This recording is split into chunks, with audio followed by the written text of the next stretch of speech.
إن الحمد لله نحمده ونستعينه ونستغفره ونعوذ بالله من شرور أنفسنا من سيئات أعمالنا من يهده الله فلا مضل له ومن يضلل فلا هادي له وأشهد أن لا إله إلا الله وحده لا شريك له وأشهد أن محمدا عبده ورسوله أما بعد.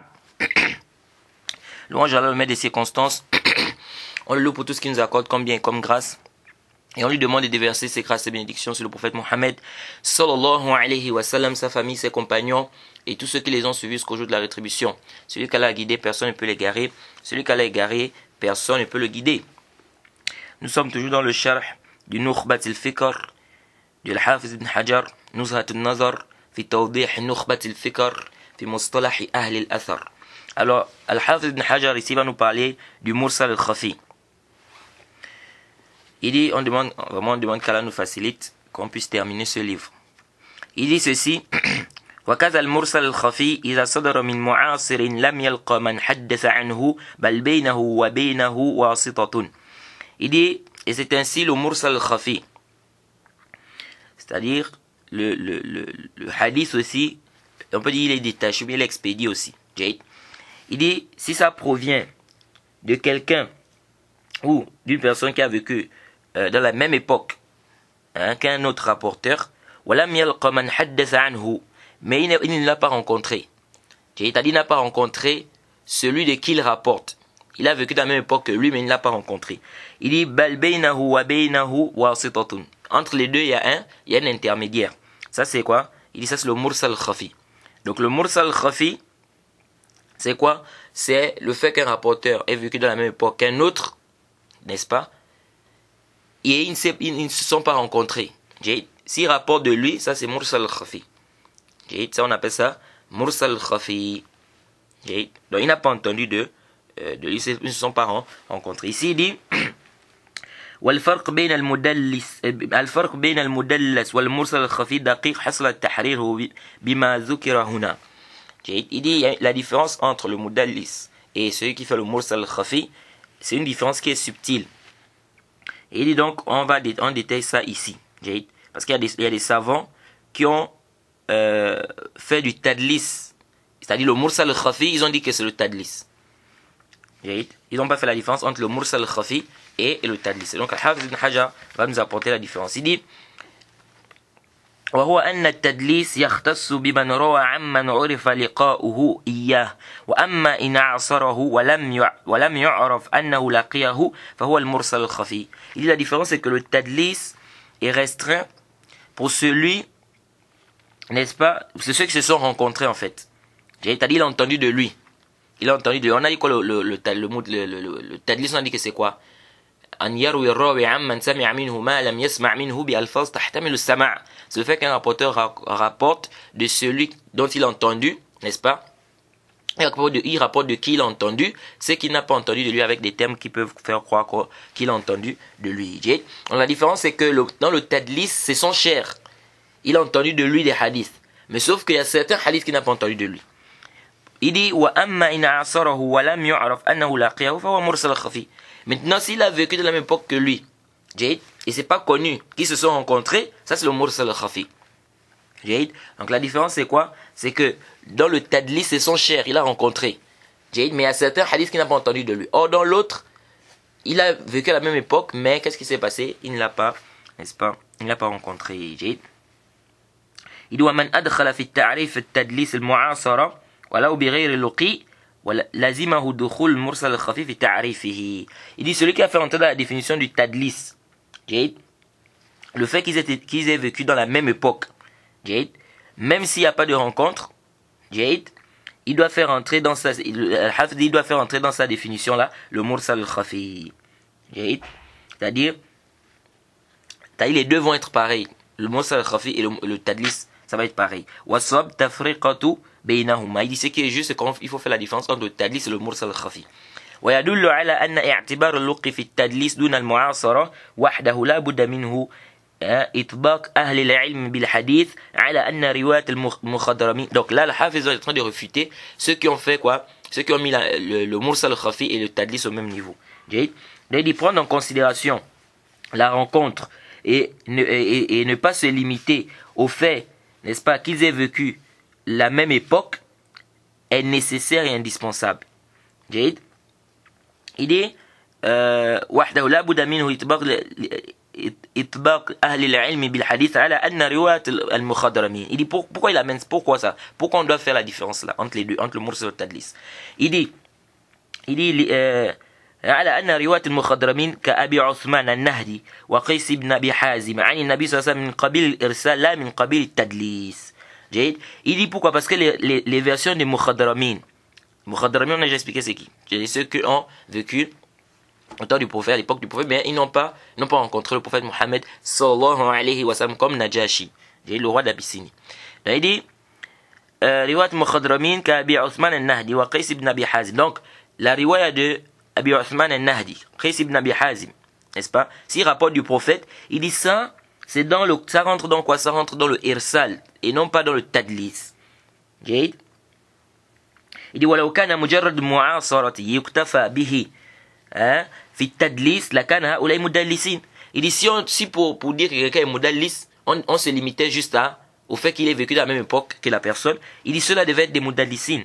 لأنهم عاصروا النبي صلى الله عليه وسلم قطعا. Pourquoi? Parce qu'ils ont vécu la même époque que le prophète Mohammed صلى الله عليه وسلم de manière sûre. جيد. ولكن لم يعرف هل لقوه أم لا. Mais sauf que c'est pas connu ce qu'ils ont rencontré le prophète ou pas. جيد. ومما قال باشتراط اللقاء في التدليس الإمام الشافعي وأبو بكر البزار وكلام الخطيب في الكفاية يقتضيه وهو المعتمد. جيد. Il dit ceux qui ont mis comme condition, n'est-ce pas?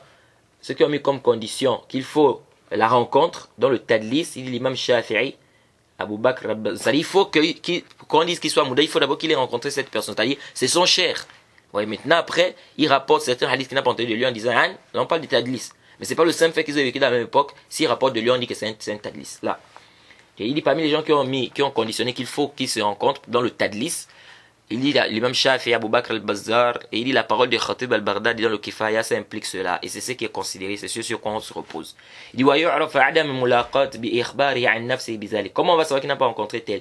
Il dit soit lui-même il dit clairement j'ai pas rencontré tel. Ou bien un imam, un savant qui a vraiment qui a une grande lecture, n'est-ce pas, dans les paroles des savants, de Jarh wa Ta'dil, etc., qui dit clairement que tel n'a pas entendu tel n'a pas rencontré tel.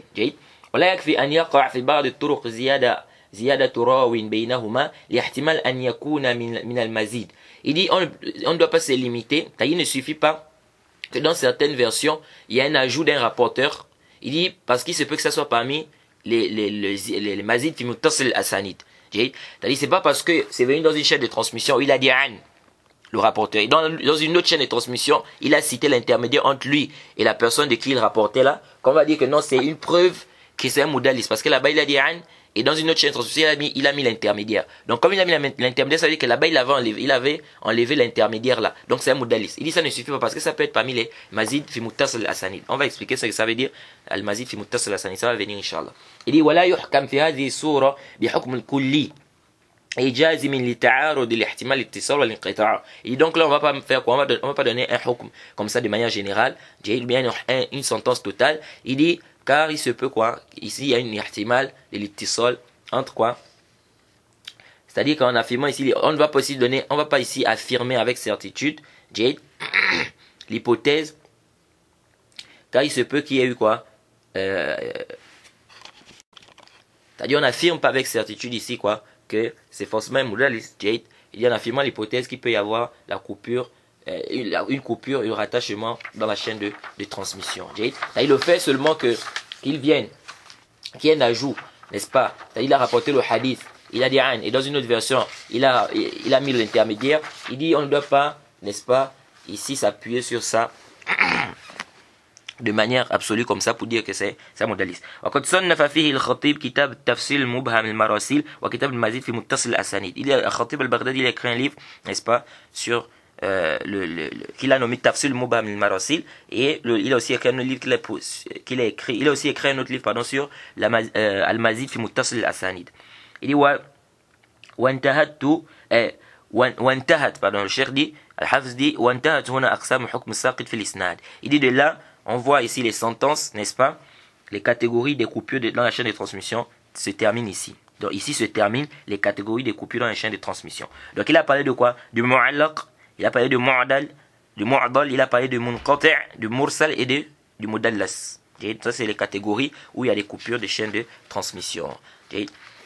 Comme il a dit, le rapporteur, on peut critiquer le rapporteur soit, ou bien le hadith peut être faible soit parce qu'il y a une coupure dans la chaîne de transmission, soit parce que le rapporteur ou ceux qui rapportent ont été critiqués. Alors Al-Hafiz va rentrer dans les critiques maintenant. Il dit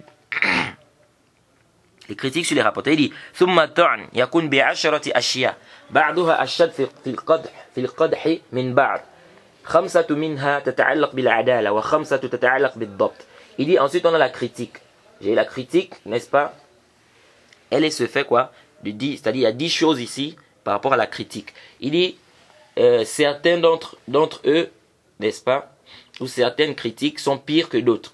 Il dit 5 ont un rapport avec l'intégrité de la personne, le fait que la personne soit juste, et 5 ont un rapport avec la capacité de mémorisation du rapporteur, ou la capacité à retenir ou à mémoriser un hadith. Il dit ولم يحصل الاعتناء بالتمييز أحد القسمين من الآخر لمصلحة اقتضت ذلك. Il dit وهي ترتيبها على الأشد فالأشد في موجب الرد على سبيل التدلي التدلي لأن الطعن إما أن يكون لكذب الراوي. Donc Al-Hafiz dit ici, c'est-à-dire le fait de faire cette différence là, c'est-à-dire entre ceux qui empiètent dans le adal et ceux qui empiètent dans le bobt, il dit c'est pour un intérêt, c'est le fait de les classer du pire au moins pire, afin de rejeter également du pire au moins pire, le fait de rejeter les textes du pire au moins pire. Il dit parce que il dit la critique sur le rapporteur, n'est-ce pas, soit c'est les kadhib ar-rawi fi al-hadith an-nabawi bi an yurwa anhu ma lam yaqulhu muta'ammidan wa lidhalika. Il dit soit la critique sur le rapporteur peut être due à son mensonge. Il dit au mensonge du rapporteur dans le hadith du prophète Mohammed sallallahu alayhi wa sallam, comme le fait qu'il rapporte du prophète, c'est que le prophète n'a pas dit de manière volontaire. Donc ça c'est la première catégorie ici. Donc la première catégorie concernant la critique sur le rapporteur. C'est-à-dire ça peut être par rapport au mensonge du rapporteur. C'est-à-dire il dit ici qu'il rapporte du prophète ce qu'il n'a pas dit de manière volontaire. Bon ici, normalement, c'est pas juste ce que le prophète n'a pas dit. Al-Hafiz ici il a dit quoi? Il a dit qu'il rapporte du prophète ce qu'il n'a pas dit. Mais c'est pas juste ce qu'il n'a pas dit. Ça peut être aussi ce qu'il n'a pas fait. Il peut rapporter du prophète ce que le prophète n'a pas fait. Ou ce que le prophète n'a pas approuvé. Ou bien un attribut, d'ailleurs un critère, une description du prophète qui n'est pas correcte. Donc il n'y a pas que la parole. Parce que quand on voit ici, c'est comme si Al-Hafiz il a juste parlé de la parole ici. Donc le menteur, c'est pas juste la parole. Il peut mentir sur l'acte du prophète aussi. Il peut mentir sur l'approbation du prophète. Il peut mentir sur une description, n'est-ce pas, du prophète Mohammed sallallahu alayhi wa sallam. Bon, ça aussi, il y en a, parce qu'il a dit ici muta'ammidan, volontairement. Il y a un khilaf, parce qu'il y a des savants qui voient que on peut même appeler quelqu'un kadhab, on peut dire qu'il a menti, bien on peut dire que quelqu'un a menti, on peut dire que quelqu'un a menti, même si il n'a pas fait ça volontairement. Pourquoi? Parce qu'ils disent que le kadhib, le mensonge, c'est ikhbar ala khilaf al-waqi'. C'est le fait de donner une information contrairement à sa réalité. Donc, donner une information contrairement à sa réalité, certains savants disent que ça c'est le mensonge en fait. Donc le mensonge c'est quoi? C'est donner une information contrairement à sa réalité. Donc si tu donnes une information qui est fausse, c'est un mensonge. C'est un mensonge. Mais maintenant, pardon, si la personne fait ça de manière volontaire, c'est quoi? La personne a un péché. Mais si la personne s'est trompée, est-ce qu'on va dire que la personne a un péché ici? La personne s'est trompée. Et on ne dit pas que la personne a un péché. Mais ils disent qu'on appelle ça toujours mensonge. C'est un mensonge. Pourquoi? Parce que c'est contraire à la vérité. Bon, il y en a qui font la différence entre le kazzab et le wadda'. Et ils disent que le kazzab, c'est celui qui fait quoi? Qui prétend avoir entendu un hadith alors qu'il n'a pas entendu ce hadith. Or, le wadda', c'est celui qui fabrique comment les hadiths, c'est-à-dire il invente. On va voir toutes ces différences, inchallah. Il dit, on l'accuse de mensonge. Donc, soit c'est à cause de, c'est-à-dire ce rapporteur là, on a critiqué ce rapporteur parce qu'il a menti. Il dit, ou soit il a accusé de mensonge. C'est-à-dire, par exemple, le hadith qui rapporte, ce n'est rapporté que de son côté. Et ça contredit les principes de la religion. Ça contredit les principes de la religion. Et quand on regarde la chaîne de transmission, on ne voit personne qui peut avoir apporté cette histoire-là si ce n'est lui. Donc lui, là, on va faire qu'on va l'accuser de mensonge. Comme par exemple, si on voit un hadith où on dit, le prophète a dit, demandez-moi à ma tombe, ou bien demandez, c'est-à-dire quand vous voulez faire du doigt, venez à ma tombe, demandez-moi. Comme ça, je vais prendre ce doigt-là, je vais faire monter ça vers Allah subhanahu wa ta'ala. Si on voit par exemple un hadith comme ça, tout de suite on sait que c'est un hadith qui est faux. C'est un faux hadith. Comment le prophète va demander de l'invoquer?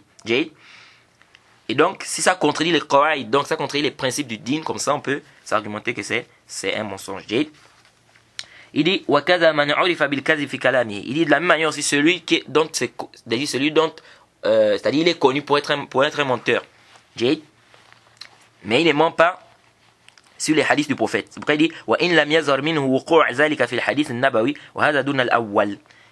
C'est-à-dire, c'est pas connu qu'il a menti sur les hadiths du prophète. Mais c'est connu qu'il a l'habitude de mentir. Par exemple, dans le commerce, dans des trucs comme ça. Lui, là aussi, le Hafiz ibn Hajar dit quoi? Il est moindre que le premier. Il est moindre que le premier qui est le menteur. Le menteur, celui qui ment sur le hadith du prophète Mohammed sallallahu alayhi wa sallam. Mais tous les deux sont quoi? Ils sont considérés comme des menteurs. C'est pourquoi certains savants vont vous dire, celui qui est accusé de mensonge, c'est celui qui ment dans les paroles des gens, mais c'est pas prouvé qu'il a menti sur les hadiths du prophète. Mais c'est prouvé qu'il ment, n'est-ce pas, dans les trucs, c'est-à-dire des paroles, dans des trucs comme le commerce, des trucs comme ça, etc. Lui là on dit que il est accusé de mensonge. D'autres on dit, c'est celui qui rapporte un hadith, n'est-ce pas, qui contredit les principes du din, et ce n'est rapporté que de son côté, et quand on regarde le hadith, il n'y a que lui qu'on peut accuser, n'est-ce pas, c'est que lui qu'on peut dire qui a rapporté cette histoire-là. Il est ici, c'est comme ce qui est rapporté dans le tarjama, la biographie de Anas ibn Abd al-Humayd, le frère de Jarir ibn Abd al-Humayd. Jarir ibn Abd al-Humayd al-Dabbi, il disait quoi? Qu'on ne doit pas prendre de son frère là. Anas ibn Abd al-Humayd, c'est son frère. Il disait qu'on ne doit pas prendre de lui. Pourquoi? Parce qu'il mentait. Il mentait pas sur les hadiths du prophète, mais il mentait sur, n'est-ce pas, les paroles sur les gens. Il ne mentait pas sur le prophèt Mohammed sallallahu alayhi wa sallam. Donc celui-là qui ment sur les gens, même si c'est pas prouvé qu'il ment sur le prophète, celui-là, il est accusé de mensonge et donc on ne prend pas son hadith. Il dit aou fuhsh ghalatihi aou kathratihi. Il dit celui qui fait trop d'erreurs. Lui aussi, c'est aussi une critique sur, c'est-à-dire ça fait partie des catégories des critiques. Donc si la personne fait trop d'erreurs. Aou ghaflatihi anil itqan, ou le fait qu'il soit distrait. Il ne maîtrise pas, c'est-à-dire il est distrait. La distraction, ça peut arriver à tout le monde. Quelqu'un peut être distrait par point. Mais lorsque c'est fréquent, c'est là ça empiète sur le rapporteur. Donc si c'est une distraction qui est une distraction passagère comme ça, c'est-à-dire c'est pas fréquent chez la personne, ça n'empiète pas sur le rapporteur. Comme c'est ce qu'on rapporte de Mohammed ibn Ja'far, Rundar, Mohammed ibn Ja'far, Rundar. On rapporte quoi? Que il a été distrait sur certains points. Mais ça n'a pas empiété, ça peut empiéter sur lui. Par exemple, ce qu'on rapporte sur lui, on dit quoi? Qu'il est allé acheter du poisson. Il est allé acheter du poisson. Pardon. Il est allé acheter du poisson. Il a amené ça chez lui. Il a demandé à ses enfants de préparer. Ensuite, il est allé dormir. Et quand il est allé dormir, les enfants ont préparé, n'est-ce pas, ce poisson-là. Et qu'est-ce qu'ils ont fait? Les enfants avaient faim, ils ont mangé ça. Ils ont mangé tout le poisson. Et qu'est-ce qu'ils ont fait, les enfants? Ils ont pris l'huile du poisson et tout ça. Ils sont venus mettre ça sur ses mains pendant qu'il était en train de dormir. Et quand il s'est réveillé, il a demandé aux enfants que, mais, Aïna Samak, où est le poisson que je vous ai demandé pour préparer? Ils ont dit, mais, la calte, hein? Les enfants lui ont dit, tu as mangé? Il a dit, comment ça? Il dit, je n'ai rien mangé. J'ai mangé comment? Ils ont dit, si, regarde tes mains. Et il a fait quoi? Il a senti les mains et il s'est rendu compte qu'il y avait l'odeur du poisson. Il a dit, Naam, walakin ma shabi'tu. Il a dit, oui, c'est vrai, mais je ne me suis pas rassasié. Alors qu'en réalité, il n'a pas mangé. Est-ce que vous voyez? Donc il a été distrait ici. En réalité, il n'a pas mangé. Les enfants lui ont dit, tu as mangé. Il a dit, comment ça, je n'ai rien mangé. Dès qu'il a senti, il a vu qu'il y avait l'odeur. Il s'est rendu compte qu'il y avait l'odeur du poisson. Il a dit, oui, c'est vrai, mais je ne me suis pas rassasié. Donc, certains savants disent quoi? Lorsque la distraction, c'est pas quelque chose de fréquent, il n'y a pas de ça n'empiète pas. Mais lorsque c'est fréquent, ça empiète. Il dit, أي بالفعل والقول ممن لم يبلغ الكفر. Il dit ou bien sa perversité. Si le rapporteur est pervers, ça aussi c'est une critique. C'est parmi les causes de la critique. Si le rapporteur est pervers, il dit soit par un acte, ou soit par la parole, ou soit par l'acte, ou soit par la parole, tant que ça n'a pas atteint le degré de la mécréance. Il dit وبين وبين الأول عموم وإنما أفرد الأول لكون القدح فيه أشد من هذا في هذا الفن. Il dit entre les deux, il y a une généralité. Ça veut dire quoi? Entre les deux ici c'est entre quoi? Entre, parce qu'il a dit entre ça et le premier. Donc entre ça et le premier. Le premier ici c'est quoi? Le premier c'est le mensonge. C'est-à-dire celui qui ment sur le prophète Mohammed sallallahu alayhi wa sallam. Donc entre la perversité et le mensonge. Il dit il y a une généralité. Pourquoi? Tout simplement parce que celui qui ment c'est un pervers. Mais c'est pas tout celui qui est pervers qui est un menteur. Tout celui qui ment est pervers, mais c'est pas tout celui qui est pervers qui ment. C'est-à-dire quelqu'un qui ment, muta'ammidan, volontairement, c'est de la perversité. Mais est-ce que c'est tout celui qui est pervers? Ou bien est-ce que tout celui qui est pervers, il ment? Là. C'est pourquoi il dit qu'il y a une généralité. Il dit, donc il a donc ici séparé, donc parce qu'on peut dire, mais pourquoi il a séparé entre le mensonge et la perversité, les deux, hein? C'est-à-dire celui qui ment, il est pervers, celui qui est pervers. Hein, pourquoi séparer entre le pervers et le menteur? Il dit ici pourquoi? Il dit parce que il a fait cette séparation là. Pourquoi? Il a fait cette séparation là car son empiètement sur le rapporteur est plus grand ou bien est pire. C'est-à-dire l'empiètement du premier, donc celui qui ment. Son empiètement sur le rapporteur c'est pire que celui qui fait quoi? Celui qui est simplement pervers. Ensuite il dit wa amma al-fisq bil mu'taqad fasayati bayanuhu. Il dit quant à la perversité par rapport à la croyance, ça va venir. Il va parler de ça. Donc c'est-à-dire la bid'a. Il dit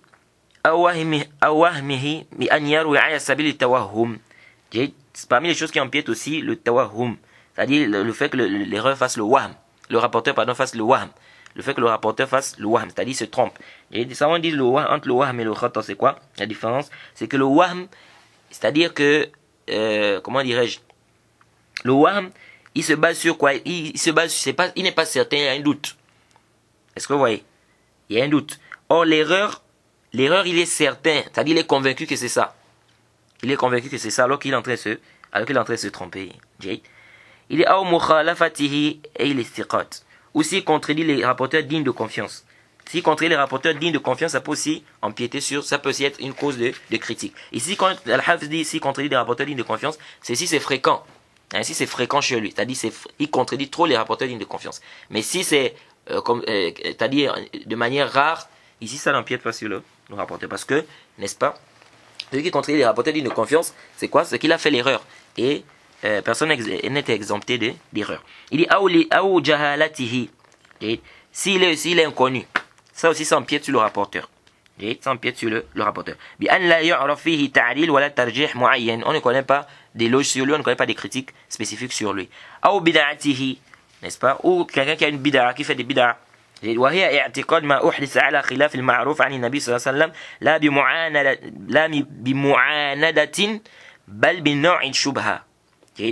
Il dit, ou bien la bid'a, il dit c'est quoi? C'est de croire, n'est-ce pas, des choses qui contredisent ce qui était connu du prophète Mohammed sallallahu alayhi wa sallam. Là il parle de bid'a par rapport à la croyance. Il dit et non le mu'anadatin. C'est-à-dire c'est quelqu'un qui persiste, hein, il refuse, hein, c'est-à-dire il dit ce que vous dites c'est vrai mais il refuse. Il dit ce que vous dites c'est vrai mais il refuse. Celui-là c'est pas de ce cas-là, c'est pas de lui qui Al-Hafiz est en train de parler. Al-Hafiz parle de qui? De celui qui tombe dans une bid'a ici. Il dit bino'i shubhatin. Il dit à cause d'une ambiguïté. À cause d'une ambiguïté. Il dit aussi hizzihi. Ou bien il a une mauvaise mémorisation. Il dit wahiya ibaratun an وهي عبارة أن لا يكون غلطه أقل من إصابته. C'est le fait que ces erreurs ne soient pas moins, n'est-ce pas, que ce qu'il rapporte de bon. C'est-à-dire que ces erreurs sont plus que ce qu'il rapporte de bon. Par exemple, quelqu'un qui rapporte 10 hadiths. Et dans les 10 hadiths, il fait par exemple 7 ou bien 8 erreurs. Et lui, là, on dit quoi? Il a une mauvaise mémorisation. Mais maintenant, si c'est au même niveau, c'est-à-dire ceux qui rapportent de bon, c'est le même nombre que ceux qui... C'est là où il a fait des erreurs.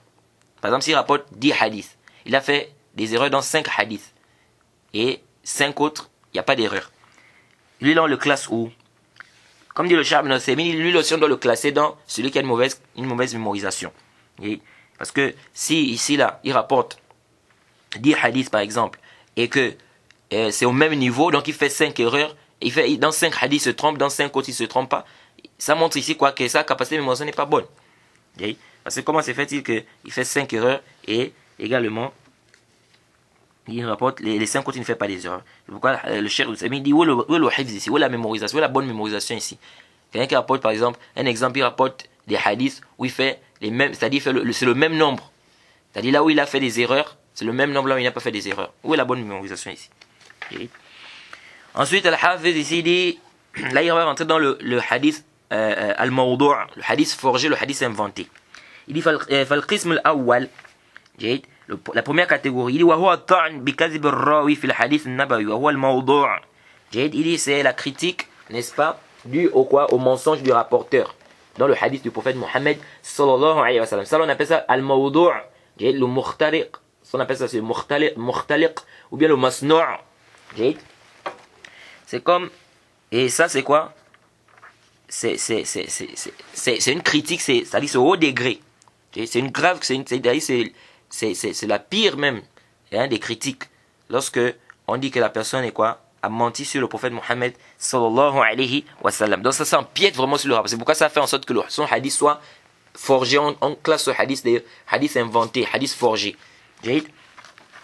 Ça c'est comme ce qu'on rapporte. On rapporte de certains prédicateurs à l'époque de l'imam Ahmed et Yahya ibn Ma'in. On dit il y a quelqu'un qui inventait des hadiths sur la sourate Qul Huwallahu Ahad. Il inventait que celui qui va lire, n'est-ce pas, Qul Huwallahu Ahad, il aura telle récompense, il aura telle récompense. Et on rapporte que l'imam Ahmed et Yahya ibn Ma'in, ils étaient assis dans cette assise-là. Donc ils ont écouté comment la personne était en train de dire que Haddathani Ahmed wa Yahya ibn Ma'in.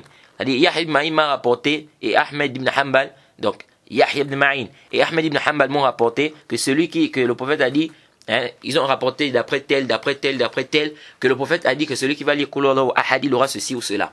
Et Yahya ibn Ma'in, l'imam Ahmed, ils étaient assis là.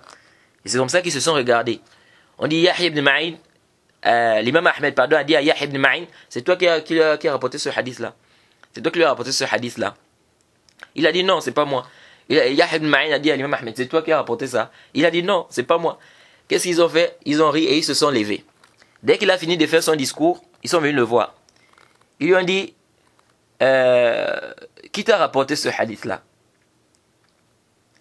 Et lui il a dit c'est Ahmed ibn Hanbal et Yahya ibn Ma'in. Et l'imam Ahmed a dit mais c'est moi Ahmed ibn Hanbal. Et Yahya ibn Ma'in a dit c'est moi, on t'a pas rapporté ce hadith. Il a dit vraiment, subhanallah. Il dit, je croyais que vous avez vraiment la raison. Il dit quoi? Je croyais que vous êtes vraiment, c'est-à-dire vous avez vraiment la raison. Il dit, regardez les menteurs comme ça. Il dit, il y a au moins, dans le dunya, sur cette terre-là, il y a au moins 17 personnes dont leur nom est Ahmed ibn Hanbal.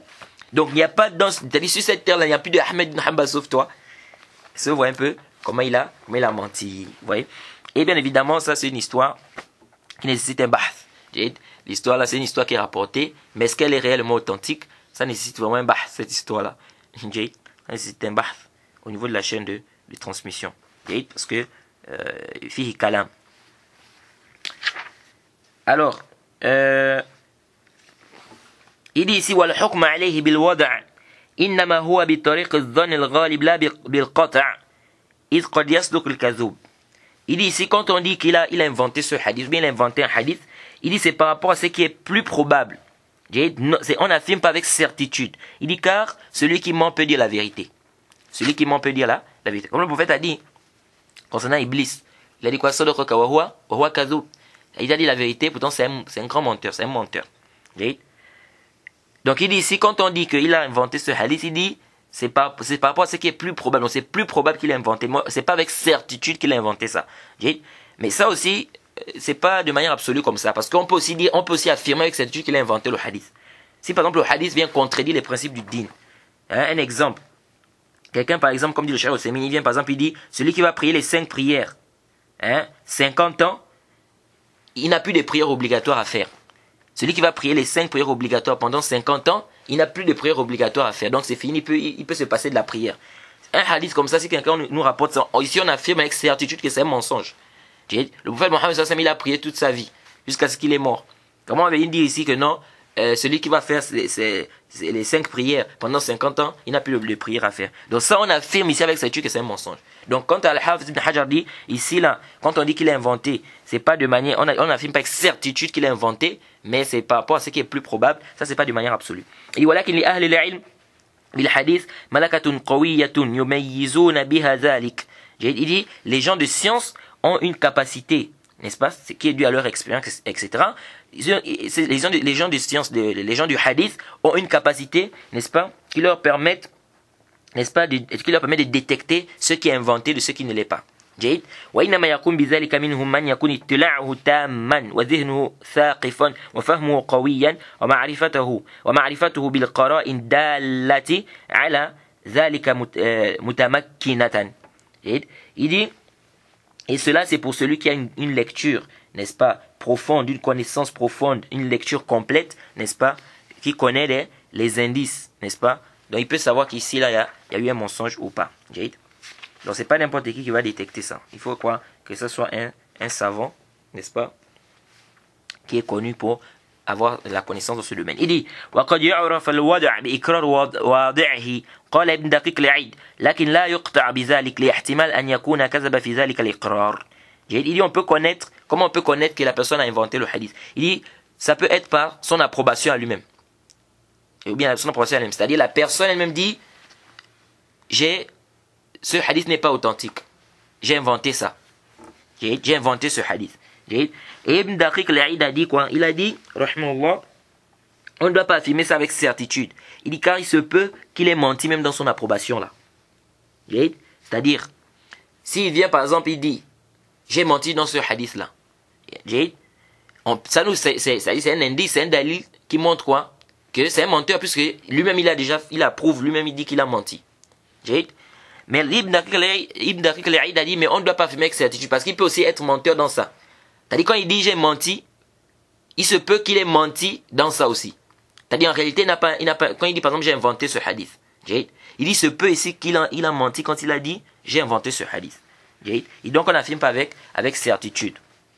De toute façon, même si on n'affirme pas avec certitude, son hadith, on ne prend pas. C'est-à-dire, quelqu'un qui vient comme ça, il dit, j'ai inventé ce hadith. Ça veut dire que lui, on ne prend plus ses hadiths. On prend plus ces hadiths.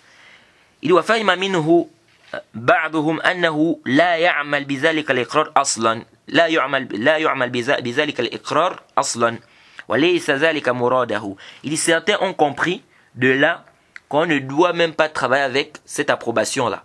Il dit c'est pas ce que Ibn Daqiq al-Aid a voulu dire. Comme Al-Khatib al-Baghdadi. Al-Khatib al-Baghdadi, n'est-ce pas, il a fait une réfutation Ibn Daqiq al-Aid par rapport à cela. Donc c'est comme s'il a compris de la parole d'Ibn Daqiq al-Aid qu'on ne doit même pas travailler avec ça. C'est-à-dire si un rapporteur vient et dit j'ai menti, j'ai inventé ce hadith.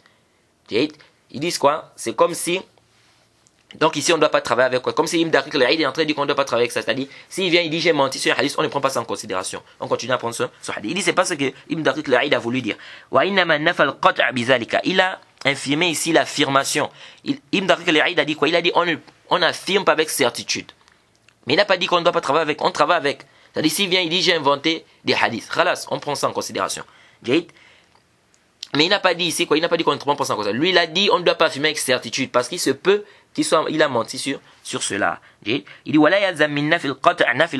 il dit, c'est pas parce qu'il a infirmé ici, n'est-ce pas, la certitude, c'est-à-dire, on ne doit pas prendre ça en considération de manière certaine. Il dit, cela ne veut pas dire qu'il a infirmé ici la sentence. C'est-à-dire, ça ne veut pas dire qu'il est en train de dire ici qu'on ne doit pas, n'est-ce pas, prendre ça en considération. Lui est en train de dire qu'on ne doit pas considérer ça avec certitude, parce qu'il se peut qu'il ait menti même quand il a dit j'ai menti ou j'ai inventé le hadith. Il dit il dit car la sentence ici c'est par rapport à ce qui est plus probable. Et c'est la même chose ici. Si ce n'était pas ça, sinon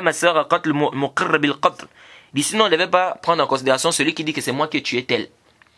Si quelqu'un vient et dit c'est moi qui ai tué tel, donc on devait aussi dire qu'on ne prend pas ça. Ou bien on ne devait pas prendre en considération celui qui vient qui dit j'ai fait la fornication ou j'ai fait l'adultère. لِاحْتِمَالْ أَنْ يَكُونَا كَاذِبِينَ فِي مَا اعْتَرَفَ بِهِ. Il dit qu'il y a une hypothèse ici, n'est-ce pas, il se peut que c'est des menteurs dans cette information. Et celui qui a dit j'ai tué tel, peut-être il a menti. Ou celui qui a dit j'ai fait le zina ou la fornication, peut-être il a menti. Il dit donc, ici là, on prend ça en considération.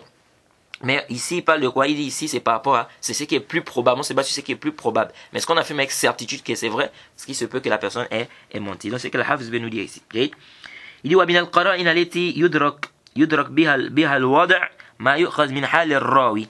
Il dit, parmi les indices qui nous montrent ici que la personne a inventé le hadith, il dit, c'est ce qu'on prend dans la situation du rapporteur. Il dit, كَمَا وَقَعَ لِمَأْمُونَ ibn Ahmed أَنَّهُ ذُكِرَ بِحَضْرَةِ خِلَافٍ في كون حسن سمع من أبي هريرة أو لا فساق في الحال إسنادا إلى النبي صلى الله عليه وسلم أنه قال سمع الحسن من أبي هريرة. Donc, il dit parfois c'est par rapport au hal du rapporteur, à la situation du rapporteur qu'on va savoir qu'il ment ou pas. Il dit c'est comme ce qu'on rapporte de Ahmed, de Ma'moun ibn Ahmed, que on a cité à sa présence la divergence des sangs, parce que c'est vraiment une divergence que Hassan al-Basri a entendu d'Abu Huraira. Donc on a cité cette divergence devant lui. Et lui, qu'est-ce qu'il a fait? Il a mené une chaîne de transmission. Il a dit, le prophète a dit, Hassan al-Basri a entendu d'Abu Huraira. Le prophète a dit, Hassan al-Basri a entendu d'Abu Huraira. Ça, c'est un mensonge. Comment le prophète a dit, Hassan al-Basri a entendu d'Abu Huraira? Il a entendu comme alors que Hassan al-Basri, il n'a pas vu le prophète Mohammed sallallahu alayhi. Hassan al-Basri, c'est un tabi'i.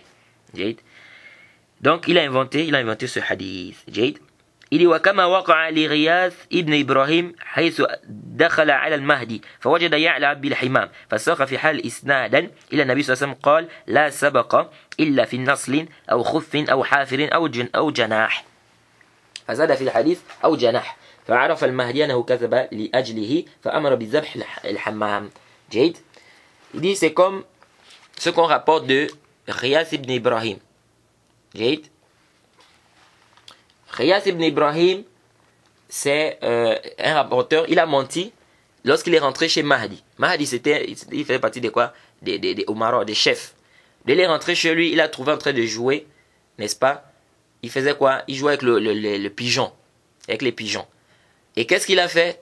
Il a amené une chaîne de transmission et il a dit, le prophète a dit, il n'y a pas de sabaqa, c'est-à-dire, on ne doit pas prendre l'argent dans un concours, si ce n'est dans quoi? Il dit la flèche, n'est-ce pas, l'arc, n'est-ce pas, ou le ibil, le chameau, ou bien le cheval, ou le pigeon, Et il a ajouté dans le hadith le pigeon. Il a ajouté le pigeon. Et Al-Mahdi a su qu'il a menti sur le prophète Mohammed sallallahu alayhi wa sallam à cause de lui. Et donc il a ordonné d'égorger le pigeon. Donc ça dit, il est rentré, qu'est-ce qu'il a fait? Il a inventé un hadith. Le prophète a dit quoi? Il n'y a pas de sabre, donc on ne doit pas prendre, n'est-ce pas, de contrepartie, n'est-ce pas, dans un concours, n'est-ce pas, si ce n'est dans l'arc, le flèche, n'est-ce pas, le ibil, par exemple on fait par exemple la course dans le ibil, ou bien le cheval. Et lui il a ajouté quoi? Le pigeon. Donc le prophète a fait le pigeon, parce qu'il a trouvé le chef en train de jouer avec quoi? En train de jouer avec le pigeon. Donc il a ajouté ça. Pardon, il a ajouté ça dans le hadith que le prophète n'a pas, alors que le prophète n'a pas dit ça. Donc Al-Mahdi là, il a su qu'il a menti sur lui. Et on dit qu'il a ordonné de tuer le hammam, le hammam, le pigeon. Et ça arrive. Donc à cause du chef, qu'est-ce qu'il a fait? Il a ajouté, pour faire plaisir au chef, il a ajouté quelque chose dans le hadith. Est-ce que vous voyez un peu? Il a ajouté quelque chose dans le hadith, il a inventé cela. Bon, cette histoire, certains on dit que cette histoire-là n'est pas authentique, soi-disant parce qu'ils disent que c'est Munkar, ils disent que parce que Mahdi était connu pour être quelqu'un de pieux, etc. Comment se fait-il qu'il va égorger le pigeon? Qu'est-ce que le pigeon là a eu à faire? C'est-à-dire, la personne a menti sur lui en ajoutant le pigeon. Pourquoi il demande d'égorger le pigeon? Qu'est-ce que le pigeon a fait? Bon, ici aussi, pourquoi il a ordonné qu'on égorge le pigeon là? Ça aussi, c'est un bahth. Est-ce que c'est parce que Ghiyath ibn Ibrahim a menti? Et d'autres ont dit qu'après il a donné l'argent à Ghiyath ibn Ibrahim. Donc ils ont dit que ça montre aussi que le hadith là, c'est pas authentique. Parce que comment il va donner l'argent à quelqu'un qui a menti sur le prophète Mohammed? Parce qu'il a dit, il a su qu'il a menti sur le prophète à cause de lui. Donc comment il va donner l'argent à quelqu'un qui a menti sur le prophète Mohammed sallallahu alayhi wa sallam? Bon, ça aussi, fihi ma fi. Parce qu'on peut dire pourquoi il a donné l'argent. Peut-être qu'il a donné l'argent pour qu'il ne mente pas aussi sur lui. Parce que quelqu'un qui ment sur le prophète Mohammed, sallallahu alayhi wa sallam, il est capable de mentir sur lui. Et il peut peut-être aller inventer un hadith, il va dire, le prophète Mohammed sallallahu alayhi wa sallam a dit, il viendra dans ma communauté un homme qui va s'appeler Mahdi. Si vous le rencontrez, tuez-le. Est-ce que vous voyez un peu? Donc il peut inventer un hadith dans ce sens-là. Donc peut-être il lui a donné l'argent ici, peut-être pour qu'il ne mente pas sur lui. Et le hadith, il est venu, cette histoire-là, elle est venue, n'est-ce pas, avec plusieurs chaînes de transmission. Certains savants voient que cette histoire est authentique. Et c'est le zahir du Cheikh Al-Albani, la vie du Cheikh Al-Albani. C'est comme si Cheikh Al-Albani voit que cette histoire-là est Hassan. Elle est bonne. Elle est authentique. Pourquoi? Parce que j'ai écouté une fois, il a cité cette histoire-là.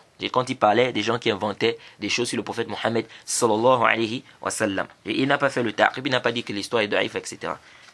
Donc c'est ce qui apparent à l'ail le plus savant. Ensuite ici le cheikh dit وَمِنْهَا مَا يُؤْخَذْ مِنْ حَالِ الْمَرْوِي كَأَنْ يَكُونَ مُنَاقِضًا لِلنَّصِّ الْقُرْآنِ أو سُنَّةِ المتواترة أو الإجماع القطعي أو صريح العقل حيث لا يقبل شيء من ذلك التأويل. Il dit, parmi les choses qui nous permettent de savoir que le hadith c'est un faux hadith, un hadith inventé, il dit, ce qui est rapporté, le récit en lui-même, quand on regarde le récit en lui-même, il dit comme le fait que ça contredise un texte du Coran, ou bien la sunna, n'est-ce pas, qui est venu à caractère notoire, ou un consensus, n'est-ce pas, qat'i, c'est-à-dire, il n'y a pas de débat sur ça. Ou sarih l'aql, où ça contredit la raison. Sarih l'aql, les savants disent, c'est le fait que ça contredise une chose dont deux personnes ne peuvent pas diverger sur ça. Et tout le monde voit que c'est clair que ça contredit. Il n'y a pas une personne qui va venir dire ici que non, ça ne contredit pas. De telle sorte qu'on ne peut pas faire une interprétation par rapport à ça. C'est très important ce qu'Al-Hafiz a dit ici. De telle sorte qu'on ne peut pas faire. Parce que beaucoup de gens aujourd'hui ils prennent des hadiths, ils voient comme ça de manière apparente, ils voient que ça contredit le Coran, mais ça contredit un hadith, un autre hadith qui est authentique. Il dit, ça contredit le hadith, il rejette. Alors, quand même, c'est du sahih comme ça. C'est-à-dire, rejeter le hadith comme ça, c'est pas sahih. Pourquoi? Parce que il peut avoir une interprétation. Peut-être toi, tu vois que c'est une contradiction, on ne peut pas trouver ici. C'est-à-dire, tu ne vois pas la compréhension de ce hadith, et quelqu'un d'autre va t'expliquer que non, ici, il n'y a pas de contradiction, on doit comprendre ça comme ça. Il faut faire très attention ici. Si ça contredit le kitab wa sunna, on ne peut pas faire un ta'wil, on ne peut pas faire une interprétation ici. Ça contredit clairement la raison, on ne peut pas faire il n'y a pas une interprétation qui peut passer ici.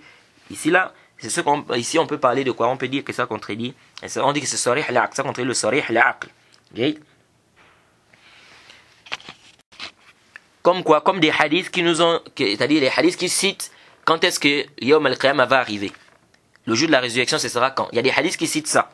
Il y a des hadiths qui citent quand est-ce que le jour du jugement va arriver. Comme les hadiths qui disent que c'est à partir après 7000 ans, n'est-ce pas, ce sera la fin du monde. Ce sera le Yawm al-Qiyamah, le jour de la résurrection. Ibn Qayyim a dit quoi? Et nous sommes, c'est-à-dire quand Ibn Qayyim a parlé de ces hadiths, il a dit nous sommes déjà au 7e. Pourquoi c'est pas la fin du monde? Oui. Et c'est comme ce que les mécréants rapportent.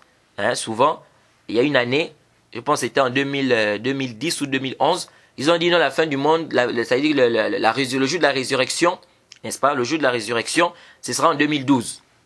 Le jour de la résurrection sera en 2012. On est maintenant en quelle année? On est en 2016. Vous voyez? Donc on dit non, c'est en 2020. Donc on dit non, en 2025. Et on arrive, on voit que c'est faux. Donc ça contredit clairement la raison. Parce que si on dit par exemple que la fin du monde va être en 2012, et puis la fin du monde va être en 2016, et on arrive en 2016, il n'y a rien. Ça veut dire quoi? Ça montre clairement que c'est faux. Et il y a des textes clairement qui montrent que personne ne connaît le jour de la résurrection sauf Allah subhanahu wa ta'ala. Et donc ça contredit plein de nous. Donc ça, on dit clairement que c'est faux. Donc les hadiths qui sont venus dans ce sens-là, tous les hadiths, retenez ça, tous les hadiths qui sont venus spécifier, n'est-ce pas, un nombre, ou bien une date précise du jour du jugement dernier, en disant que ça va arriver en telle année, sachez que c'est des hadiths qui ne sont pas authentiques. Et l'imam Ibn Qayyim a rappelé cela dans son livre Manar al-Munif. Manar al-Munif, fi sahih wa da'if. Et ça, c'est un très bon livre, le livre d'Ibn Qayyim, la Manar al-Munif, fi sahih wa da'if. Parce que là-bas, il te rapporte, il te dit par exemple, tous les hadiths qui sont venus dans ce bab-là, c'est da'if. Il va te dire par exemple, tous les hadiths qui disent que le prophète a ordonné de pisser debout, qu'il a ordonné de pisser debout, c'est da'if. tous les hadiths qui disent que le prophète a ordonné, oui, il y a des faits, il y a l'acte du prophète, il a pissé, n'est-ce pas? Et pardon, il y a interdit de pisser debout, c'est daif. Il y a l'acte du prophète, n'est-ce pas? On a l'acte du prophète qu'il pissait, il ne pissait pas debout.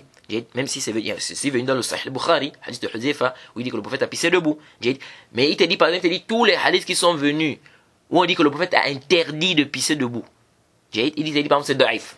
Donc là, il t'a facilité. C'est-à-dire qu'à chaque fois que tu vas voir un hadith où le prophète interdit de pisser debout, n'est-ce pas? Où le prophète interdit de pisser debout, tu sais déjà que c'est quoi? C'est daif. Donc, c'est pourquoi le Cheikh al-Islam Taimi a dit quoi? Cheikh al-Islam Taimi a dit, dans le Majmou' al-Fatawa au tome 11 à la page 490, il dit, Ma khalafa al-aql al-sarih, fahuwa batilun, wa laysa fi al-kitab wa sunna wal ijma' batilun, walakin fihi alfaz قد لا يفهمها بعض الناس قد لا يفهمها بعض الناس أو يفهمون منها معنى باطلا. Il dit فالآفا منهم لا من الكتاب والسنة. Cheikh al-Islam Taimi a dit ce qui contredit la raison claire. Il dit c'est batil, c'est faux, c'est inventé, c'est faux. Il dit il n'y a pas dans le kitab wa sunna, dans le consensus ce qui est batil, ce qui est faux. Il dit ولكن فيه ألفاظ, mais il y a des termes, il y a des termes que certaines personnes peuvent ne pas comprendre. Ou bien ils peuvent comprendre de ces termes-là, n'est-ce pas, un mauvais sens. Un sens qui est complètement batil.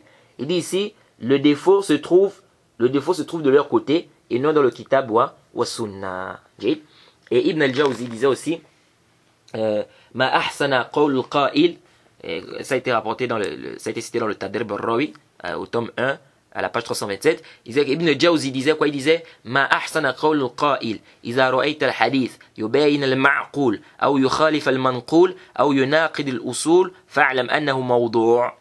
Il disait quoi? Il disait quelle bonne parole, que la parole de celui qui a dit si tu vois un hadith qui contredit la raison, ça contredit ce qui a été rapporté, ça contredit les fondements, sache que c'est inventé. Sache que c'est inventé. Et ça, comme je dis toujours, c'est pas n'importe qui va détecter ça. C'est pas parce que toi tu as vu que ça contredit la raison que nécessairement ça contredit la raison de qui? Si quelqu'un vient maintenant et dit non mais ça contredit la raison, ce texte là contredit la raison, ça contredit la raison de qui? Ça contredit ta raison à toi.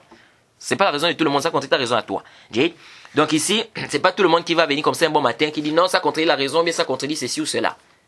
Ici ce sont les savants, n'est-ce pas, qui ont un niveau, qui ont une connaissance par rapport à ilm al-hadith, qui ont une connaissance par rapport aux paroles du prophète, ils savent qu'ici ça contredit. Parce que toi tu peux voir que ça contredit la raison, mais en réalité ça ne contredit pas la raison. Si on t'explique, on te fait le tafsir, ça ne contredit pas la raison.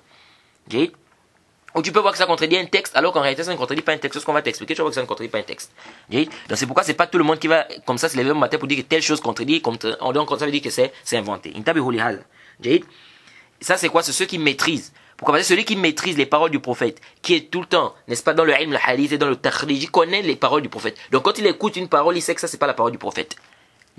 C'est comme aujourd'hui maintenant, si toi tu as un ami, tu as un ami avec qui tu marches tout le temps, tu le connais très bien, tu connais son usloub, comment il est, son comportement, ce qu'il dit, etc. Quelqu'un t'apporte une parole, tu peux dire que cette parole-là, c'est pas ça ne vient pas de lui. Si tu me dis qu'il a dit ça, c'est pas lui c'est pas lui. Je suis sûr que c'est pas lui. Pourquoi? Parce que tu connais ton ami, tu connais comment il est, tu connais son comportement, tu connais ses paroles. Tu sais que ça ne ressemble pas à ses paroles. Donc c'est comme ça le savant du hadith. Le savant qui est plongé dans la science du hadith, il connaît. Il connaît les paroles du prophète. Donc quand il voit une parole, il sait que cette parole ne vient pas du prophète Mohammed sallallahu alayhi wa sallam. Donc c'est pas tout le monde comme ça qui va se lever un bon matin pour dire que tel est daif, tel hadith est daif.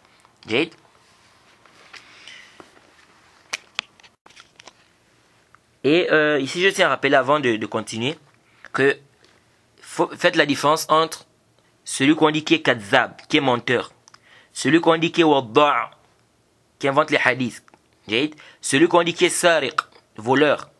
Il faut faire la différence entre ces istilahats là, parce que vous allez voir ça dans des hadiths parfois, on vous dit kadzab, ou bien on dit wadda', ou bien on va vous dire sariq, yasriq les hadiths, il vole les hadiths.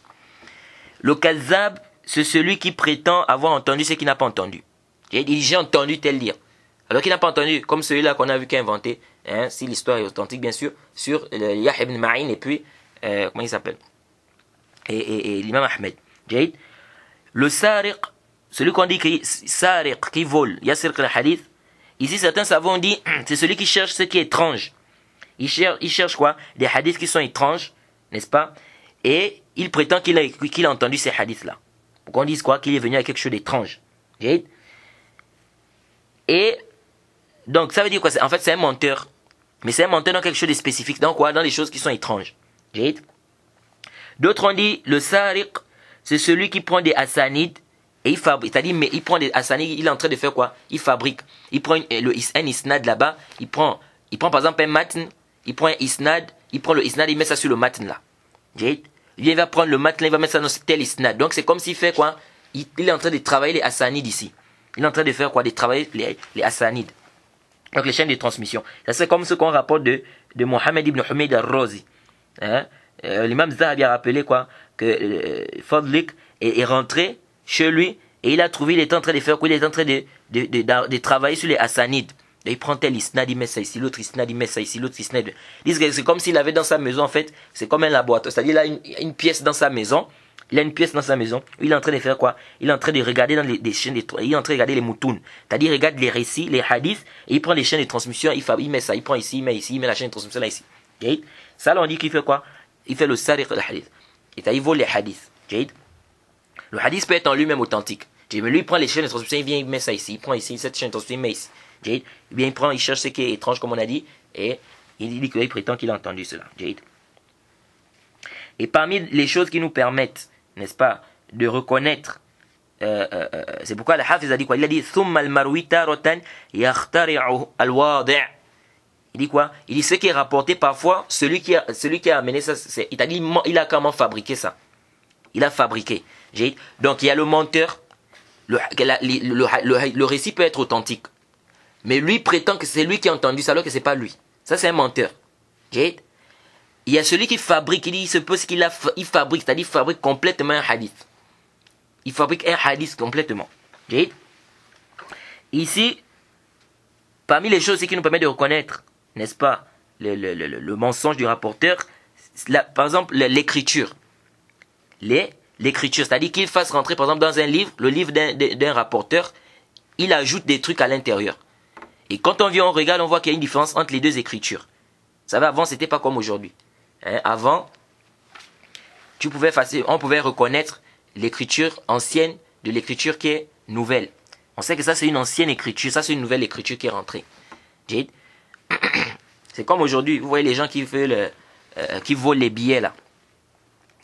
Ils volent les billets parfois pour qu'on dise que c'est un vieux billet. Il fait quoi? Il froisse ça, il froisse pour qu'on dise que c'est un vieux billet. Alors que le billet, c'est encore un billet, c'est un billet neuf. Billet d'argent. Et ça, c'est comme ce qu'on rapporte de Mohammed ibn Ayyub, ibn Suwaid. On dit quoi? Que Abu Zur'a est parti chez lui. Il a dit, fais-moi sortir les livres de ton père. Son papa, c'était Ayyub. Et il a regardé les livres. Il a vu quoi? Il a vu qu'il y avait des ajouts qui provenaient d'une autre écriture. Et qu'est-ce qu'il a dit? Mais ça, il a vu qu'il y avait une vieille écriture, il y avait une nouvelle écriture. Il a dit, mais ça, c'est l'écriture de qui? Il a dit, c'est mon écriture à moi. Il dit, mais ça sort d'où ces hadiths-là? Donc, Mohammed ibn Ayyub, c'est le fils d'Ayyub. Non, c'est son père. Il dit, ça sort d'où? Il dit, non, ça sort des livres de mon père. Et Abu Zur'a lui a dit, ok, fais-moi sortir les livres-là. T'as où sont les livres-là, les livres de ton père que tu dis là? C'est-à-dire, parce qu'il dit quoi? Qu'il a pris des hadiths dans d'autres livres de son père, il a mis ça dans le livre-là. Il dit, ok, fais-moi sortir donc les livres-là, les livres de ton père-là. Et lui, qu'est-ce qu'il a dit? Il a dit, les livres ne sont pas ici. Les livres ne sont pas ici. Les livres sont à Beit al-Maqdis. Les livres sont à Beit al-Maqdis. Il a dit, ok, il n'y a pas de problème. Les livres sont à Beit al-Maqdis, il n'y a pas de problème. Je veux chercher quelqu'un, n'est-ce pas? Je veux le payer, je veux lui donner de l'argent. Tu me dis là où sont les livres, il va aller chercher les livres là. Abu Zur'a a dit quoi? Il dit que son visage a changé quand il a dit ça. Son visage a changé. Il a dit, non, pas de problème. Ok, si les livres sont à Beit al-Maqdis, à Jérusalem, il n'y a pas de problème, je vais payer quelqu'un, il va les prendre et il va nous ramener les livres là. Il dit que son visage a changé. Et Abu Zur'a a su que là, il a fait quoi? Il est en train de mentir. Il a dit, crains Allah. Il dit, tu ne crains pas Allah. Allah tataqillah. Tu ne crains pas Allah. Il dit, tu mens sur ton père. Et vraiment, on demande qu'Allah nous en préserve. Quelqu'un comme ça, un savant, ou quelqu'un, il est connu pour être quelqu'un de bien, et il a un fils qui ment sur lui. Alors, Mousta'an. Donc il dit, tu n'as pas honte. Tu mens sur ton père. Après, on va accuser ton père. Quand les gens vont voir ça, ils vont se dire que c'est ton père qui a menti. Ils vont pas dire que c'est toi qui as menti. Ils vont se dire ici que c'est ton père qui a menti. Alors que ton père, c'est pas lui qui a mis ces hadiths-là.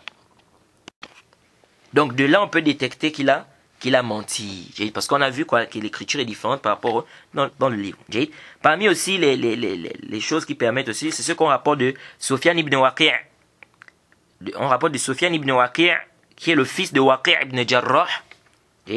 Parce que les savants ont critiqué son fils là, Sufyan ibn Waqi', l'homme rendu faible.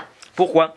Parce que on rapporte que les gens faisaient rentrer des hadiths dans les hadiths qu'il rapportait de son père. C'est-à-dire, les gens qu'ils prenaient pour écrire, ils faisaient quoi? Quand ils écrivaient, ils inventaient des hadiths sur son père. Ils disaient que ton père, n'est-ce pas, tu as rapporté tel hadith, ton père a rapporté tel hadith, ton père a rapporté tel hadith. Il disait quoi? Haddathaka abuka bi kaza wa kaza. Donc ton père t'a dit ceci ou cela. Alors que c'était faux. Ils ajoutaient. Et donc qu'est-ce qui s'est passé? Il rapportait ces hadiths-là de son père. Alors que ce n'était pas des hadiths authentiques. C'est ceux qui écrivaient, qui inventaient ça. Qui disaient que ton père a dit ça. Donc, ils disaient que ton père a dit ça, ton père a dit ça. Alors, qu'est-ce qui s'est passé? Abu Hatim est venu.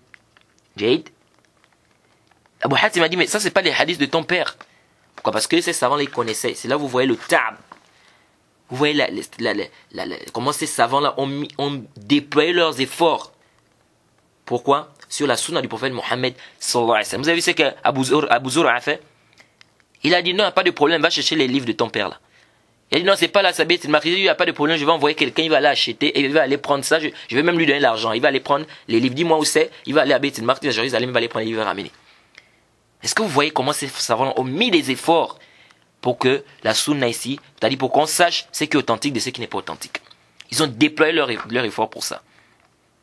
Oui. Et après, vous voyez quelqu'un aujourd'hui qui vient, il commence à mal parler de ces savants des hadiths.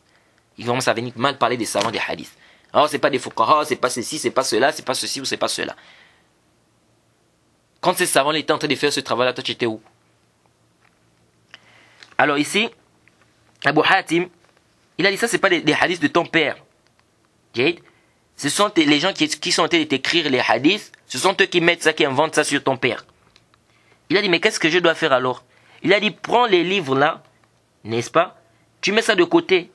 Je vais te chercher des gens qui vont écrire pour toi.